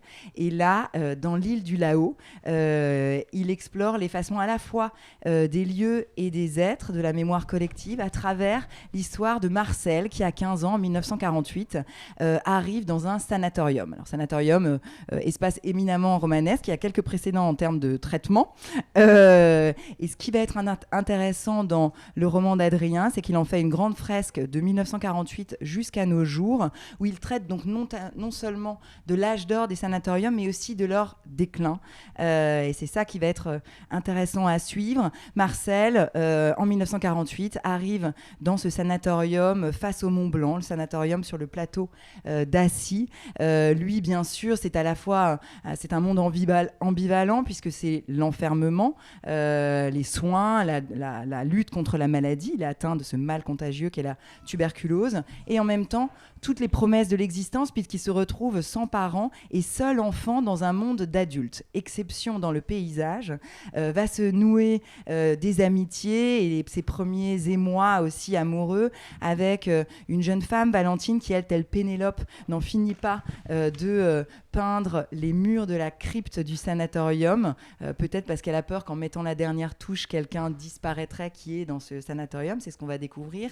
Se lie d'amitié avec Scala, qui est un amuseur. Lui, on n'a jamais trop su s'il était là parce qu'il était malade ou parce qu'il préférait la compagnie des pestiférés à ceux supposés sains. Et donc ce trio pris dans ce huis clos que Adrien Born sait dépeindre avec une écriture très atmosphérique, on va les suivre peut-être jusqu'au jeu de trop offert par Scala au jeune Marcel, et de nos jours un personnage qui nous parle, qui dit être la mémoire vivante du plateau d'Assy. Est-ce que c'est Marcel? Est-ce que c'est un autre de ces personnages? Marcel a-t-il survécu? C'est ça qui crée la tension dans ces livres qui par ailleurs interrogent nos fantômes, nos vestiges, ces lieux, les sanatoriums qui sont laissés à l'abandon, avec cette idée que la littérature est ce qui peut sauver de l'oubli les êtres et les lieux. J'enchaîne. Oui, vous pouvez enchaîner. Donc là, on rappelle juste le titre L'île du Laos d'Adrien Born, ce romancier qui n'en est qu'à son 3e roman, mais que l'on connaît déjà, que l'on suit déjà donc depuis son premier Mémoire de soi. Sandrine Colette. Alors Sandrine Colette, c'est sa 2e rentrée littéraire seulement, même si elle a une œuvre merveilleuse derrière elle. A marqué les esprits il y a 2 ans avec On était des loups, qui a été à la fois couronné de succès critique et public, prix Renaudot des lycéens, prix Giono. L'attente était grande pour ce nouveau livre 2 ans plus tard et largement comblée. Sandrine Colette, ce qu'elle adore, c'est interroger le territoire sauvage qui survit en chacun de nous. C'était l'instinct paternel à côté de ce territoire sauvage dans On était des loups. Ici, elle interroge l'instinct de révolte à travers son personnage, cette Madeleine. Madeleine, c'est une fillette qui va être recueillie dans un petit village, un hameau qui s'appelle Les Montées. Dans ce hameau, il y a 3 fermes. 2 fermes qui sont habitées par des sœurs jumelles, Ambre et Aélis. L'une a eu 3 garçons et l'autre, c'est la douleur muette d'un foyer sans enfants. La 3e ferme est habitée par Rose, qui est la vieille sage et vieille femme du village. Par ici, les gens travaillent une terre qui appartient à d'autres, ce qui fait un rapport de domination, mais que personne n'interroge. Et quand surgit Madeleine, fillette avec les lèvres retroussées sur ses dents de lait, qui a 6-7 ans quand on la découvre, elle va refuser de se soumettre à ce rapport et va bouleverser l'ordre des choses. Celle donc par laquelle le malheur arrive, diront certains, mais celle qui va être l'indomptable, l'incandescente, qui va refuser l'ordre établi. Mais cette révolte a un prix que vous découvrirez en lisant Madeleine avant l'aube, qui est un roman à la fois brut et somptueux, puisque Sandrine Colette, elle a cette écriture qui épouse l'âpreté du monde qu'elle décrit et qui est en même temps pleine de grâce. Donc il faut lire Madeleine avant l'aube. Il faut lire Madeleine avant l'aube de Sandrine Colette. Un autre roman d'une autrice très très attendue, très remarquée, Isabelle Sorante. Isabelle Sorante, remarquée pour ses différentes veines littéraires, à la fois sa veine très romanesque, et c'était le cas il y a 2 ans avec La femme et l'oiseau, couronnée de succès aussi, et puis qui interroge à travers des récits littéraires aussi tout un tas de sujets qu'on retrouve ici dans Médusa. C'était par exemple le complexe de la sorcière, ou plus récemment L'instruction. Médusa, grand roman avec un souffle romanesque comme on les aime chez Isabelle Sorante, qui s'ouvre en fait par la mort de la jeune Marianne qui a 20 ans, qui est passionnée d'écriture et de mythologie, qui meurt dans des circonstances tragiques, bouleversant bien sûr l'univers de tout son entourage, à commencer par son petit frère Liam, qui est adolescent. Pour lui, Marianne, c'était une héroïne de roman, et il va se mettre en tête de découvrir la dernière pensée qu'a eue sa sœur avant de mourir. Il se dit que s'il trouve cette dernière pensée, il pourra comprendre le monde que cette mort a fait advenir. Pour ce faire, il va faire une espèce d'alliance avec la meilleure amie de Marianne, qui s'appelle Béatrice, qui est une grande reine aux yeux immenses et aux cheveux longs noirs, mais qui a une balafre sur le visage. Et seule Marianne connaissait le secret de cette blessure. Tous les deux vont mener l'enquête pour retrouver cette pensée. Bien sûr, ça va les approcher d'une vérité plus complexe sur Marianne, qui, elle, ne rêvait que d'écriture, qui était habitée aussi par cette douleur qui se transmet de génération en génération, de mère en fille, nous amenant sur cette lignée de femmes méditerranéennes en noir que traite Isabelle comme personne. Ça se passe à La Ciotat, on est dans ce paysage de falaises entre ombre et lumière. La romancière une romancière se met en scène aussi, dans un dialogue avec une muse qui l'accule, qui la pousse à traiter davantage de certaines scènes, et ceci va avoir un lien avec le Médusa, la Médusa en l'occurrence, qui donne son titre au livre. C'est un livre qui est aussi scintillant d'intelligence que bouleversant d'émotion, hypnotique. On sent qu'on va retrouver Isabelle Sorante comme on l'aime. Alors, il y a ces auteurs et autrices que vous suivez depuis longtemps, et puis il y a ceux que vous découvrez. Alors, qui est toujours l'excitation en rentrée littéraire. C'est vrai que les nouvelles voix, les premiers romans, on voit que ça suscite l'appétit de tous les passeurs et puis aussi du public. Le premier roman chez Lattès, c'est une enquête familiale, celle de Virginia Tangwald. Alors, Virginia Tangwald, elle est née en haute mer, donc sans patrie, sans identité, sur le bateau construit entièrement par son père. Son père, Peter Tangwald, qui était un célèbre navigateur de cette génération qu'on appelle d'Ulysse, qui a fait 4 fois le tour du monde, sans moteur ni radio, sur son voilier. Elle n'a que très peu connu ce père, puisque, alors qu'elle est encore bébé, sa mère fuit à une escale, ne revient jamais à bord, et elles vont grandir Virginia va grandir à Montréal. Ce père, elle le connaît d'autant moins que quelques années plus tard, lui va périr dans un naufrage qui prendra aussi la vie de sa sœur, et le seul survivant est son frère. Les enfants du large, le titre du livre, c'est parce que Virginia est la dernière de cette fratrie née en mer, et que tout ce qui t'est imposé comme nécessité d'écriture à travers cette enquête familiale, c'est justement de rassembler les pièces du puzzle de son histoire familiale qui est éparpillée sur les 4 océans, littéralement. Et donc, elle nous embarque dans une véritable odyssée de l'île de Bonaire où a lieu le naufrage, jusqu'à Porto Rico, au large duquel elle est née, de Paris où elle va aller fouiller dans les archives, mais de magazines comme Paris Match qui avait couvert la naissance du bébé de la mer qui était son grand frère, jusqu'à Toronto, Montréal, où elle a vécu. Et toute l'ambition de ce premier roman, c'est justement avec cette histoire qui est une histoire de liberté à tout prix, celle de son père, cette quête d'absolu, mais qui s'est aussi transformée en perte, puisqu'il y a un certain nombre de disparitions dans cette famille. Elle voulait déjouer la malédiction familiale et puis fixer par des mots ses vies entre deux eaux, ce que je trouve merveilleux en termes de pouvoir de la littérature. Alors, il y a toujours une excitation de savoir comment vous avez découvert ce premier roman. Alors, en l'occurrence, c'est une femme qu'on présente, amie d'amis, qui a cette histoire familiale qui est assez sidérante, née en haute mer. C'est vrai que c'est pas banal. Mais c'est vrai que ça ne fait pas encore un premier roman. Et quand elle m'a envoyé la première scène, qui est en l'occurrence la scène du naufrage, qui est restée la première scène toujours dans la version finale, alors qu'on a fait un certain nombre d'allers-retours et un gros travail sur le texte. C'est vrai que la poésie avec laquelle elle arrivait à convoquer et à nous plonger dans cette atmosphère, à la puissance d'invocation qui est propre et qui est la beauté de la littérature, m'a convaincue de nous lancer dans ce travail ensemble. Ça s'appelle Les enfants du large, Virginia Tangwald, premier roman à paraître chez vous, chez Lattès. On parlait d'Isabelle Sorante, elle dirige aussi une collection Et vous sortez un roman à la rentrée dans cette collection. Elle dirige avec donc Clara Dupont-Mono, qui est directrice littéraire aux éditions Lattès, cette collection bestiale, autoportrait d'un auteur à travers son animal fétiche, qu'il soit réel ou imaginaire. Gilles Leroy, il a choisi la louve, mais pas n'importe quelle louve.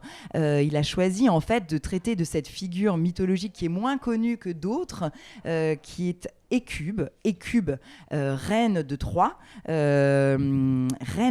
qui a pour particularité de se métamorphoser en louve pour refuser l'esclavage. À travers cette voix de femme déchue mais puissante, il revisite aussi, Gilles Leroy, tous les événements de la guerre de Troie, qui est un peu la guerre originelle et qui a des résonances encore contemporaines, puisque, comme il le dit lui-même, dans toutes les guerres, ce sont les femmes qui sont enlevées, violées, victimes de violences, et c'est très présent dans ce texte.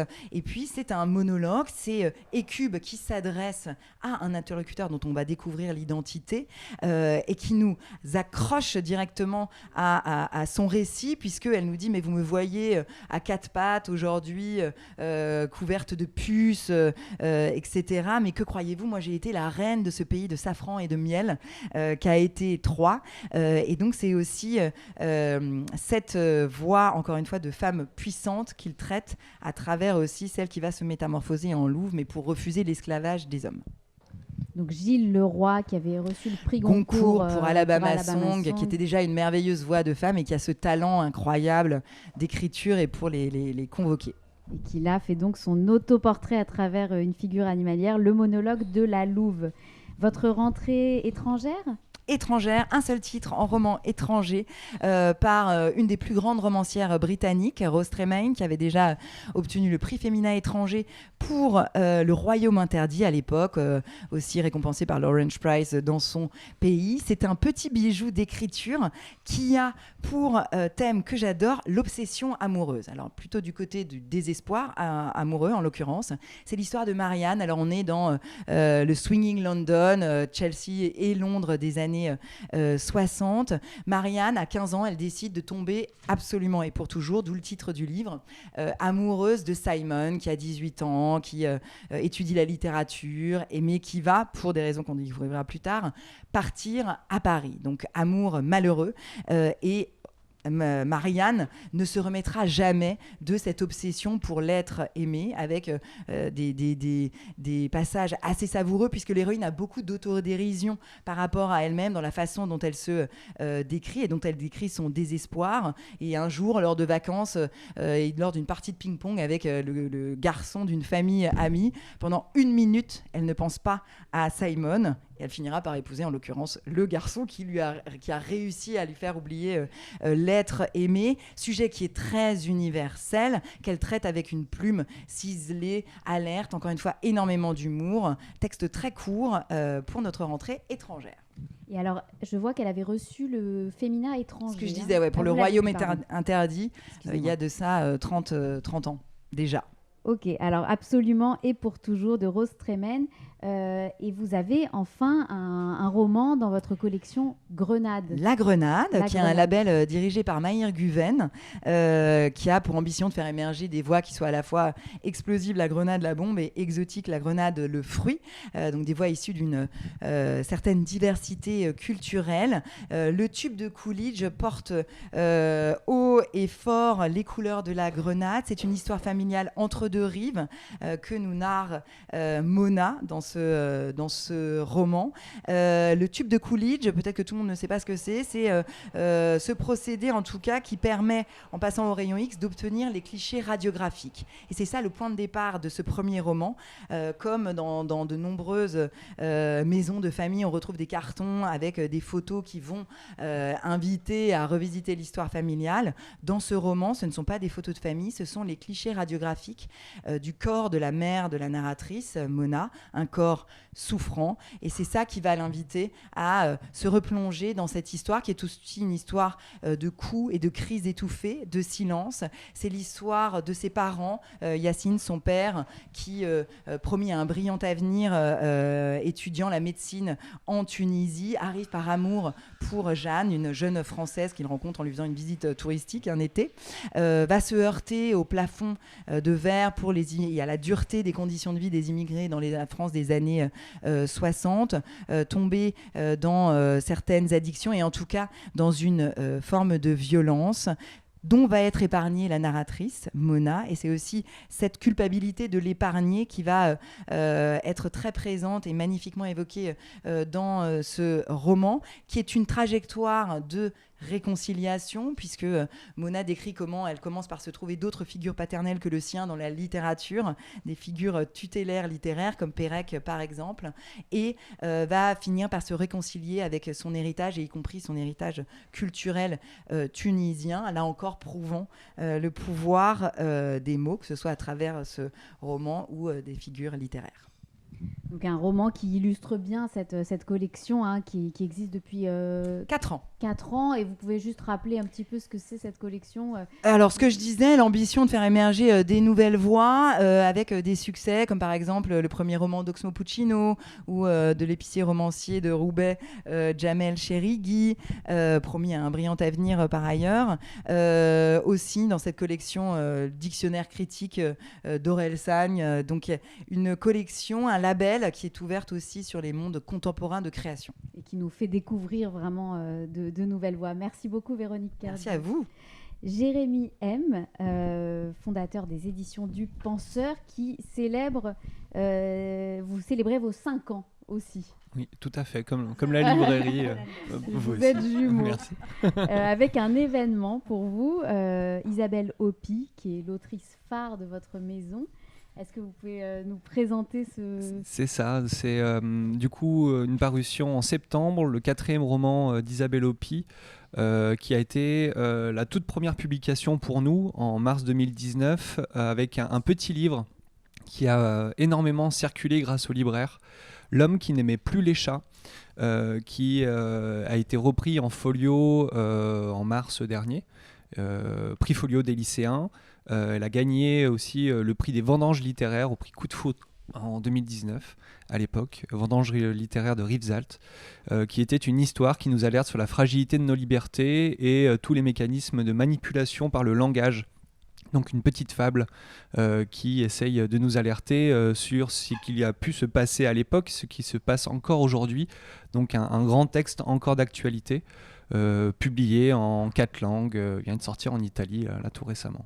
Voilà, donc ça continuera. Donc elle était vraiment au départ de votre maison. Maison. Au départ, tout à fait, avec d'autres auteurs aussi, dont les premiers romans, enfin c'était que des premiers romans. Enfin, c'est un peu notre spécialité quand même aux éditions du Penseur, des vraies nouvelles voix, excusez-moi, parce que Smoke Puccino, on l'a déjà entendu.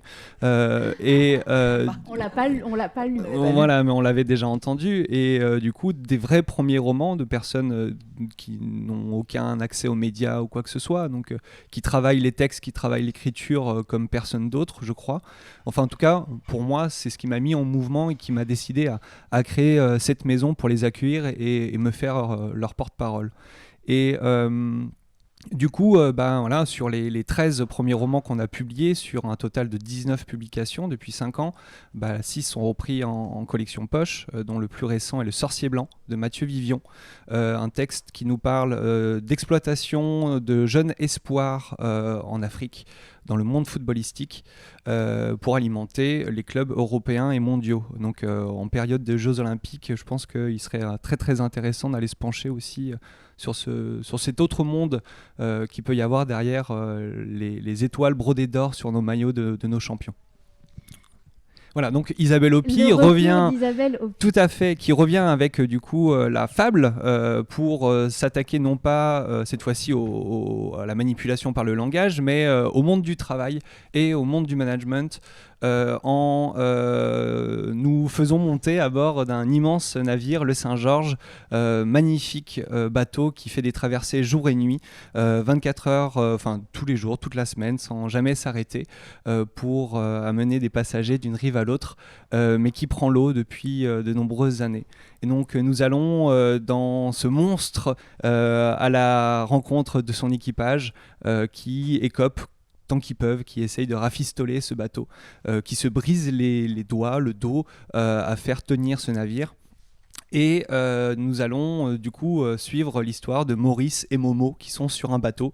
Mais avant que je vous dise quand même qui des deux va tomber à l'eau, avant d'être éditeur, j'étais psychologue du travail et je peux vous dire qu'il n'existe pas de fable, de satire, de métaphore à propos en fait, de ce qui se passe dans les entreprises sur des mécanismes de destruction des collectifs, de souffrance au travail qui peuvent conduire à la maltraitance des gens pour qui on travaille, mais aussi à la maltraitance de soi-même. Donc Isabelle travaille dans le service public à l'hôpital depuis 20 ans, donc elle sait de quoi elle va parler dans ce livre pour en fait faire la métaphore de la destruction cherchée par les dirigeants, par les directeurs d'établissements de cet espace-là, cet espace qui est commun. Donc on va suivre l'histoire de Maurice et de Momo qui sont sur ce bateau. L'un des deux va tomber à l'eau et toute la question c'est de savoir quel est l'âge du capitaine. Voilà. Parce que c'est une vaste blague, ce livre, c'est une vaste blague ce qui se passe à l'intérieur des entreprises, en se demandant si ces directeurs, si ces dirigeants qui ont été élevés à la méritocratie, élevés à la quête, ce culte de la performance en permanence, n'est pas une vaste blague qui conduit en fait les équipes à ne plus faire correctement leur travail. Voilà. Donc c'est un texte très engagé, très drôle, très ciselé.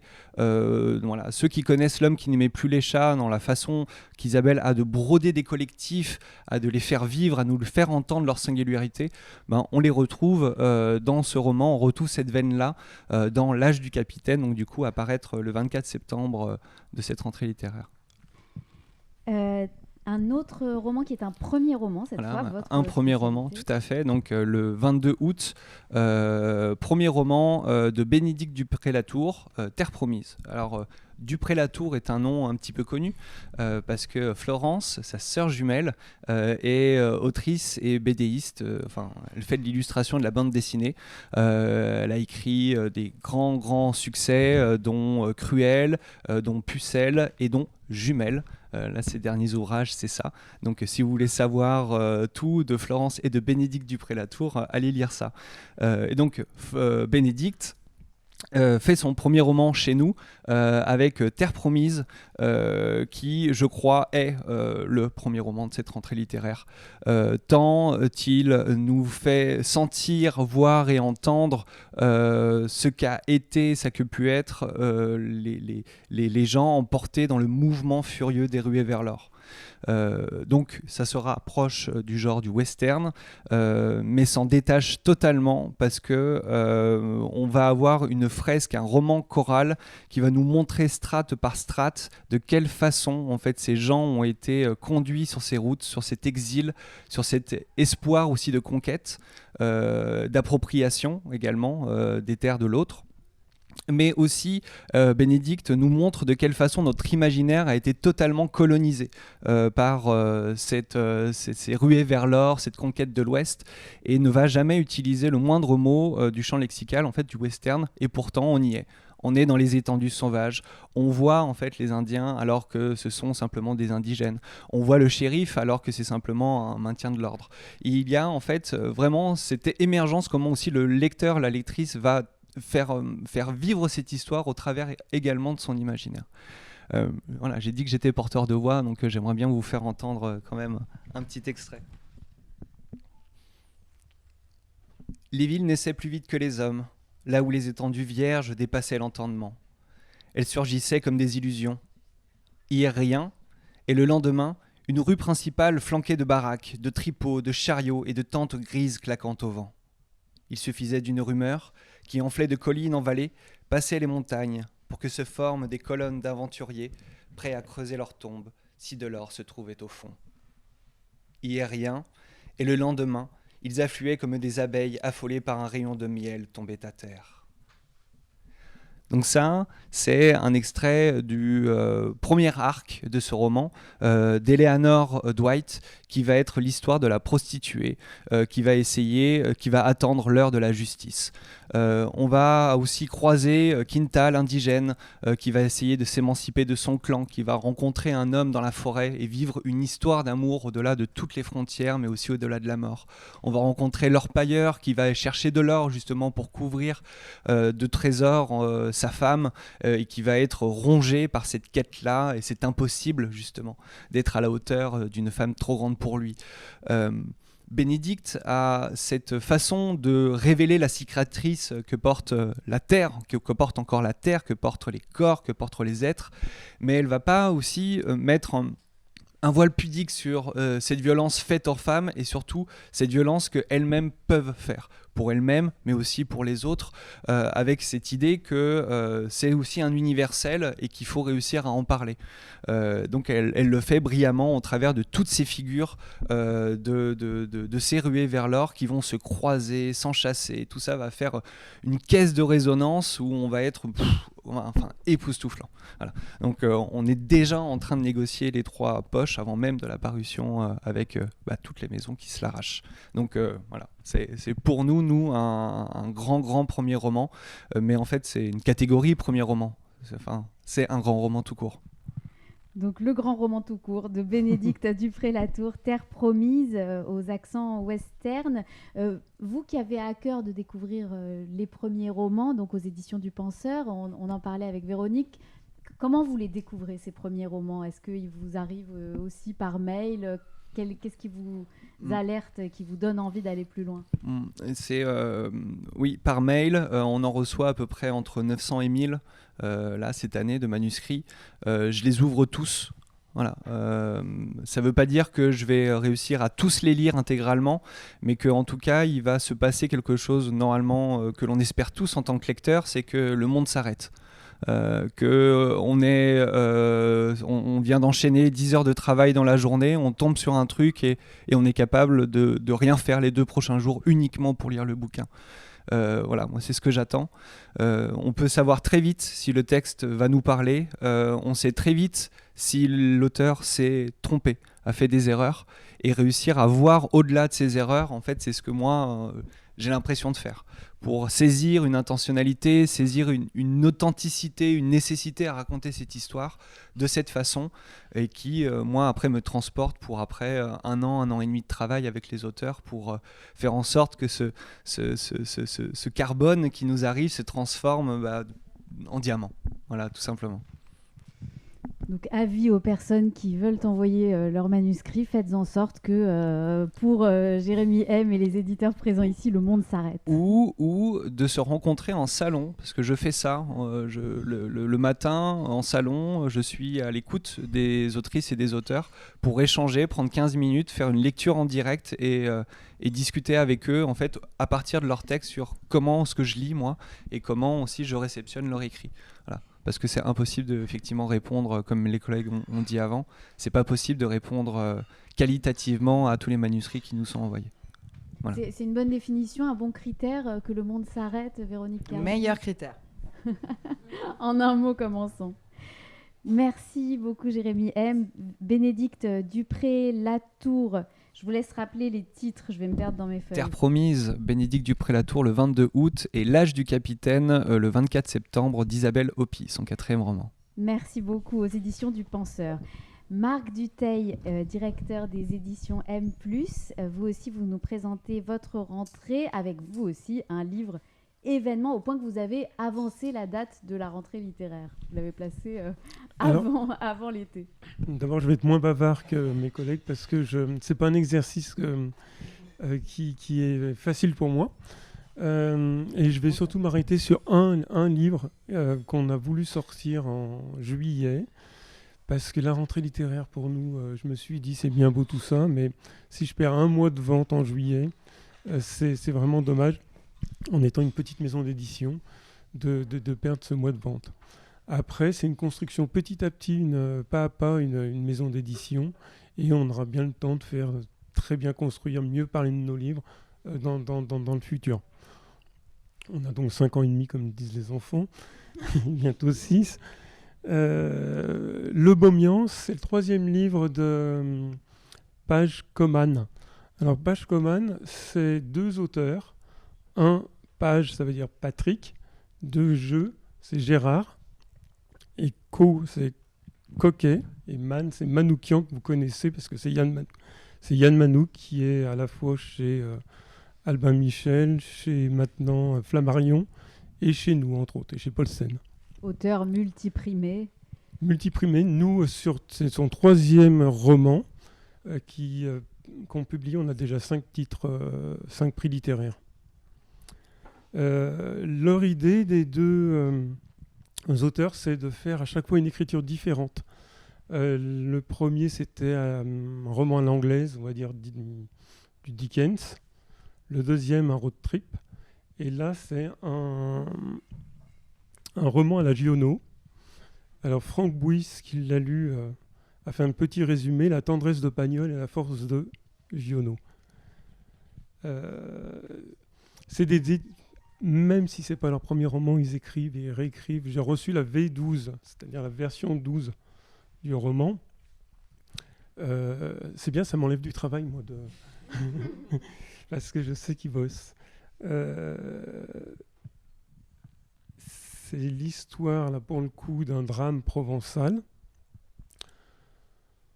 Un type se pointe comme ça à pied dans un village dans les années 50. C'est un étranger. On est dans les Alpes de Haute-Provence. Et tout le monde se dit, qu'est-ce qu'il vient foutre là? C'est un Beaumian encore. Et c'est le mois de juillet, la canicule est là. Le 14 juillet va arriver et on a toute l'histoire qui monte en tension jusqu'à l'apothéose du 14 juillet.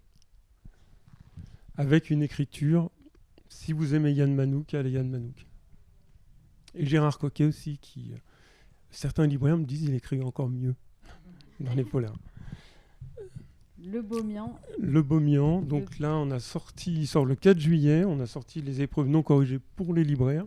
Donc les libraires, parce que je pense qu'il y a beaucoup de libraires ici, en tout cas qui regardent la webinaire, nous on peut vous l'envoyer en épreuve non corrigée, il est en cours d'impression à 5000 exemplaires pour cette sortie-là. Notre métier, c'est de se rapprocher des libraires, comme vous l'avez dit. On a un libraire à Lyon qui a vendu à lui tout seul 450 livres de Page Coman. Tout ça parce qu'il a aimé. Il y en a 3 sur des versions poche et grand format. Donc notre métier, c'est aussi de nous petits, de passer beaucoup de temps à nous rapprocher des libraires. Ça fait 5 ans que je veux le faire et on va enfin pouvoir le faire. D'où ma présence ici. Très prometteur, merci d'être avec nous. Alors donc, Page Coman, le livre de Yann Manouk et Gérard Coquet, qui s'appelle donc Le Beaumian, et qui est déjà disponible en librairie. Le 4 juillet. Le 4 juillet, Le 4 pardon. juillet. Donc dans c'est un mois. une double rentrée littéraire. Au niveau de la pub, on va en faire tout de suite début juillet, on va commencer maintenant. Et puis pour le relancer, une fois que la grosse vague de la rentrée littéraire sera passée, fin septembre, début octobre, on remet ça au niveau de la pub. Et si vous êtes des libraires pour recevoir Gérard Coquet ou Patrick Manoukian, c'est avec plaisir qu'on vous mettra en relation avec eux. On passe à le deuxième livre dont vous voulez nous parler, Les Crimes du Marquis de Sade, le tome 1. C'est un livre qu'on a pris dans notre collection Poche. Les Crimes du Marquis de Sade étaient sortis en Belgique en grand format. L'éditeur belge avec lequel on travaille nous a proposé d'éditer cette série-là. Crimes du Marquis de Sade, on part sur un auteur qui est Miserol, Ludovic Miserol, qui a beaucoup enquêté sur ces crimes du Marquis de Sade, qui peut-être il écrit bien, mais quand même était un sale type. Donc l'histoire, c'est Rose Keller, qui a existé réellement. Et elle a perdu son mari et elle fait la manche parce que à cette époque-là, pour manger, et elle voit quelqu'un bien habillé qui passe et qui lui propose de faire des ménages chez lui. Alors elle est un peu naïve, elle lui dit oui, vous savez, moi j'aime mon mari, même s'il est décédé, ça sera pas voilà. C'est vraiment pour trouver du travail. Et ça ne se passe pas du tout comme prévu. Donc c'est vrai que... Alors c'est une belle enquête policière, hein, mais ça révèle que finalement le marquis de Sade, qui a bien fini sa vie, mais qu'il a quand même beaucoup bien fini sa vie parce qu'il a fini dans un couvent à la fin de sa vie, mais quand même qu'aujourd'hui sera en prison à vie, on lui coupera la tête, quoi. Donc voilà. Ludovic Miserol, l'affaire Rose Keller, c'est le nom de ce tome 1 des crimes du marquis de Sade. On passe à la suite. Le manuscrit des damnés de Mathieu Bertrand. Alors je vais aller assez vite. On a créé une collection qui s'appelle la collection noire. Cette collection noire est un fourre-tout de qualité de tout ce qui est noir. Et on a de la chance de préparer pour l'année prochaine. Donc on a Hervé Gagnon qui nous a rejoint, donc le Canadien. Et puis j'ai eu le plaisir d'envoyer un contrat à Glenn Cooper. Alors Glenn Cooper, je ne sais pas si vous le connaissez, c'est quand même celui qui a écrit le livre des morts. Plusieurs best-sellers dans le monde, traduits, je crois aussi en 25 langues, et qui nous a rejoints. On a beaucoup de chance d'avoir Page Coman, c'est-à-dire Yann Manouk. Moi, je suis à Lyon, hein, j'ai commencé dans ma chambre. Hervé Gagnon, et maintenant Glenn Cooper, qui m'écrit de New York, en me disant « je veux travailler avec vous ». Je suis super content. Et donc, cette collection noire, on l'a fait monter en qualité. Et on a repris un livre avec Mathieu Bertrand qui écrit plutôt des polars ésotériques. C'est quelqu'un qui connaît bien ce milieu, qui aime bien le milieu de la franc-maçonnerie, et on a de la chance que ça se passe aussi. C'est un peu comment dire, ça se passe aussi à la cathédrale Notre-Dame là, qui va être rénovée. Cathédrale de Saint-Denis, et on voyage dans une enquête pour rechercher un manuscrit c'est à la Dan Brown en fait. C'est le Français qui a écrit à la Dan Brown, mais qui a son public. Voilà. Donc le manuscrit des damnés, un peu le Dan Brown des éditions M+. On a le plaisir de faire rentrer dans la collection noire. La collection noire, je précise quand même le leitmotiv de la collection noire, recommandé aux amateurs de sensations fortes, collection noire pour vos nuits blanches, notre but, vous empêcher de dormir. Et c'est aussi dans cette collection que paraît un autre roman que vous nous présentez, de Didier Fossé. Didier Fossé, c'est un auteur lyonnais. Il en est à son 10e roman. C'est un ancien flic de la BAC. Normalement, il sait comment ça se passe. C'est vraiment très noir pour le coup, parce qu'il a enquêté toute sa vie dans le dark web. Alors, je vois derrière moi, pour ceux qui aiment le dark web, il faut lire ce livre-là pour savoir ce que c'est.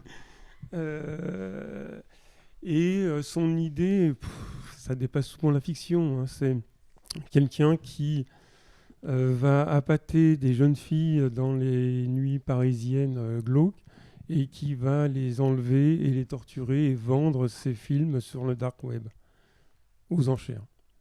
Mais c'est bien écrit à sa façon, avec un côté assez véridique, parce que c'est quelqu'un qui a fait toute sa vie dans ce milieu-là. Alors malheureusement, c'est très, très, très difficile, hein. Mais c'est bien romancé. Le titre Ereb de Didier Fossé. Et alors, un dernier livre qui est très différent, Apprends-moi le dessin. C'est une série, et donc là, c'est le nouvel opus. J'ai dit tout à l'heure qu'on faisait 2 genres littéraires, le roman et le polar et le noir. Les rencontres ont fait qu'on a créé une collection sur Apprends-moi le dessin. Donc au départ, c'était les bases du dessin, après la BD, ensuite le manga. Et là, on a mis 2 auteurs pour monter en qualité, un grand dessinateur qui est... j'ai oublié le nom, mais qui s'appelle Geoffroy.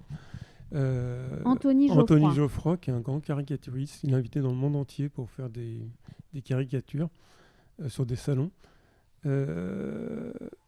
La pédagogie est faite par Philippe Brocard, qui est un ancien, quelqu'un qui a beaucoup travaillé avec les enfants. Et c'est quelque chose qui nous tient à cœur de parler maintenant de l'heroic fantasy, c'est-à-dire les dragons, les fées, les châteaux, et toujours avec les bases du dessin, plus la pédagogie sur tout ce qui est heroic fantasy. Voilà, c'est un livre cartonné qui va faire 21-29-7. Et c'est une collection qu'on suit. Il y a encore des suites. Donc, Apprends-moi le dessin, Heroic Fantasy de Philippe Brocard et Anthony Geoffroy. Pour le coup, qui sort en fin septembre. Fin septembre, là vous avez patienté jusqu'à la vraie Non, il n'y a que 2 titres qui sortent au début juillet parce qu'il fallait vraiment trop économiquement que... d'impatience. Oui, c'est ça. On reçoit des questions notamment de journalistes qui demandent à quelle adresse demander les services de presse, notamment pour vos livres, Marc Dutheil. Alors sur notre site internet à presse@mplusedition.fr. Les services de presse pour les chroniqueurs vont bientôt arriver parce qu'ils vont recevoir le roman définitif. Et pour les libraires, il en reste encore une centaine en épreuve non corrigée. En même temps, elle est très corrigée. Jérémy M, comment on peut recevoir vos livres si on est journaliste, les services de presse? On peut faire passer par Livre Hebdo d'habitude, c'est un peu comme ça que les choses tournent. Mais sinon, sur contact @lepenseur avec un A, lepenseur avec un A.com. Voilà. Et Véronique par le site par aussi. le site aussi. Très bien. Alors pour finir, parce qu'on reçoit nous aussi 3 manuscrits par jour, et Yann Manouk avec Gérard Coquet, le pari c'était de dire, moi je suis connu, si j'envoie Albin Michel, il va me répondre. Albin Michel a répondu au bout de 3 mois, ils ont ouvert le mail, et au bout de 2 heures, ils ont dit que ça ne rentrait pas dans la ligne éditoriale. Nous, on ne savait pas qui c'était, il l'a envoyé à pas mal d'éditeurs. Moi, mon comité de lecture a mes best-sellers en vue, et c'est vrai que son premier livre s'est très bien vendu. Et j'ai décroché tout de suite mon téléphone pour les appeler, ça s'est bien passé. Mais pour vous dire qu'on reçoit énormément, et Albin Michel, c'est pas leur tirer la pierre. À mon avis, ils peuvent pas tout lire. Donc vos critères à vous, c'est aussi le monde qui s'arrête.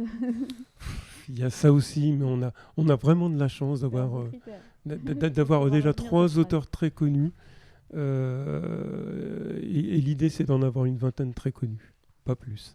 Et vous avez en plus, je crois, baissé votre nombre de parutions par an. Oui, mais on est déjà beaucoup, c'est 2 par mois, ce qui est énorme pour nous. Et ça fait monter en qualité. Mais vous savez, c'est très très difficile. On peut recevoir quelque chose, tiens, ça parle de Poudlard, des sorciers, c'est quoi cette daube? Donc il faut bien connaître son comité de lecture parce que vous avez des gens qui vont pas aimer un genre littéraire et pourtant, c'est très bon. On a eu le cas avec Ereb. Quelqu'un qui m'a dit, mais moi, c'est quoi cette daube? Et puis on lui a dit, non, mais il a des prix littéraires à la clé, c'est quelqu'un de connu. Il commence à être connu et en fait, c'est pas ton genre littéraire, c'est tout. C'est difficile. Littérature de genre, les éditions M+, qui fêtent leurs 5 ans et demi. Voilà, 6 ans au mois de juin, donc je triche un peu dans 6 jours. Merci Marc Dutheil, merci Véronique Cardy, merci Jérémy M. Et merci Élodie Murzi pour votre accueil. On retrouve ce webinaire, donc je le rappelle, dans le podcast de Livre Hebdo, Les Voix du Livre, sous la forme d'un épisode hors série et en replay sur YouTube, le YouTube de Livre Hebdo. Merci à toutes et tous. Merci beaucoup.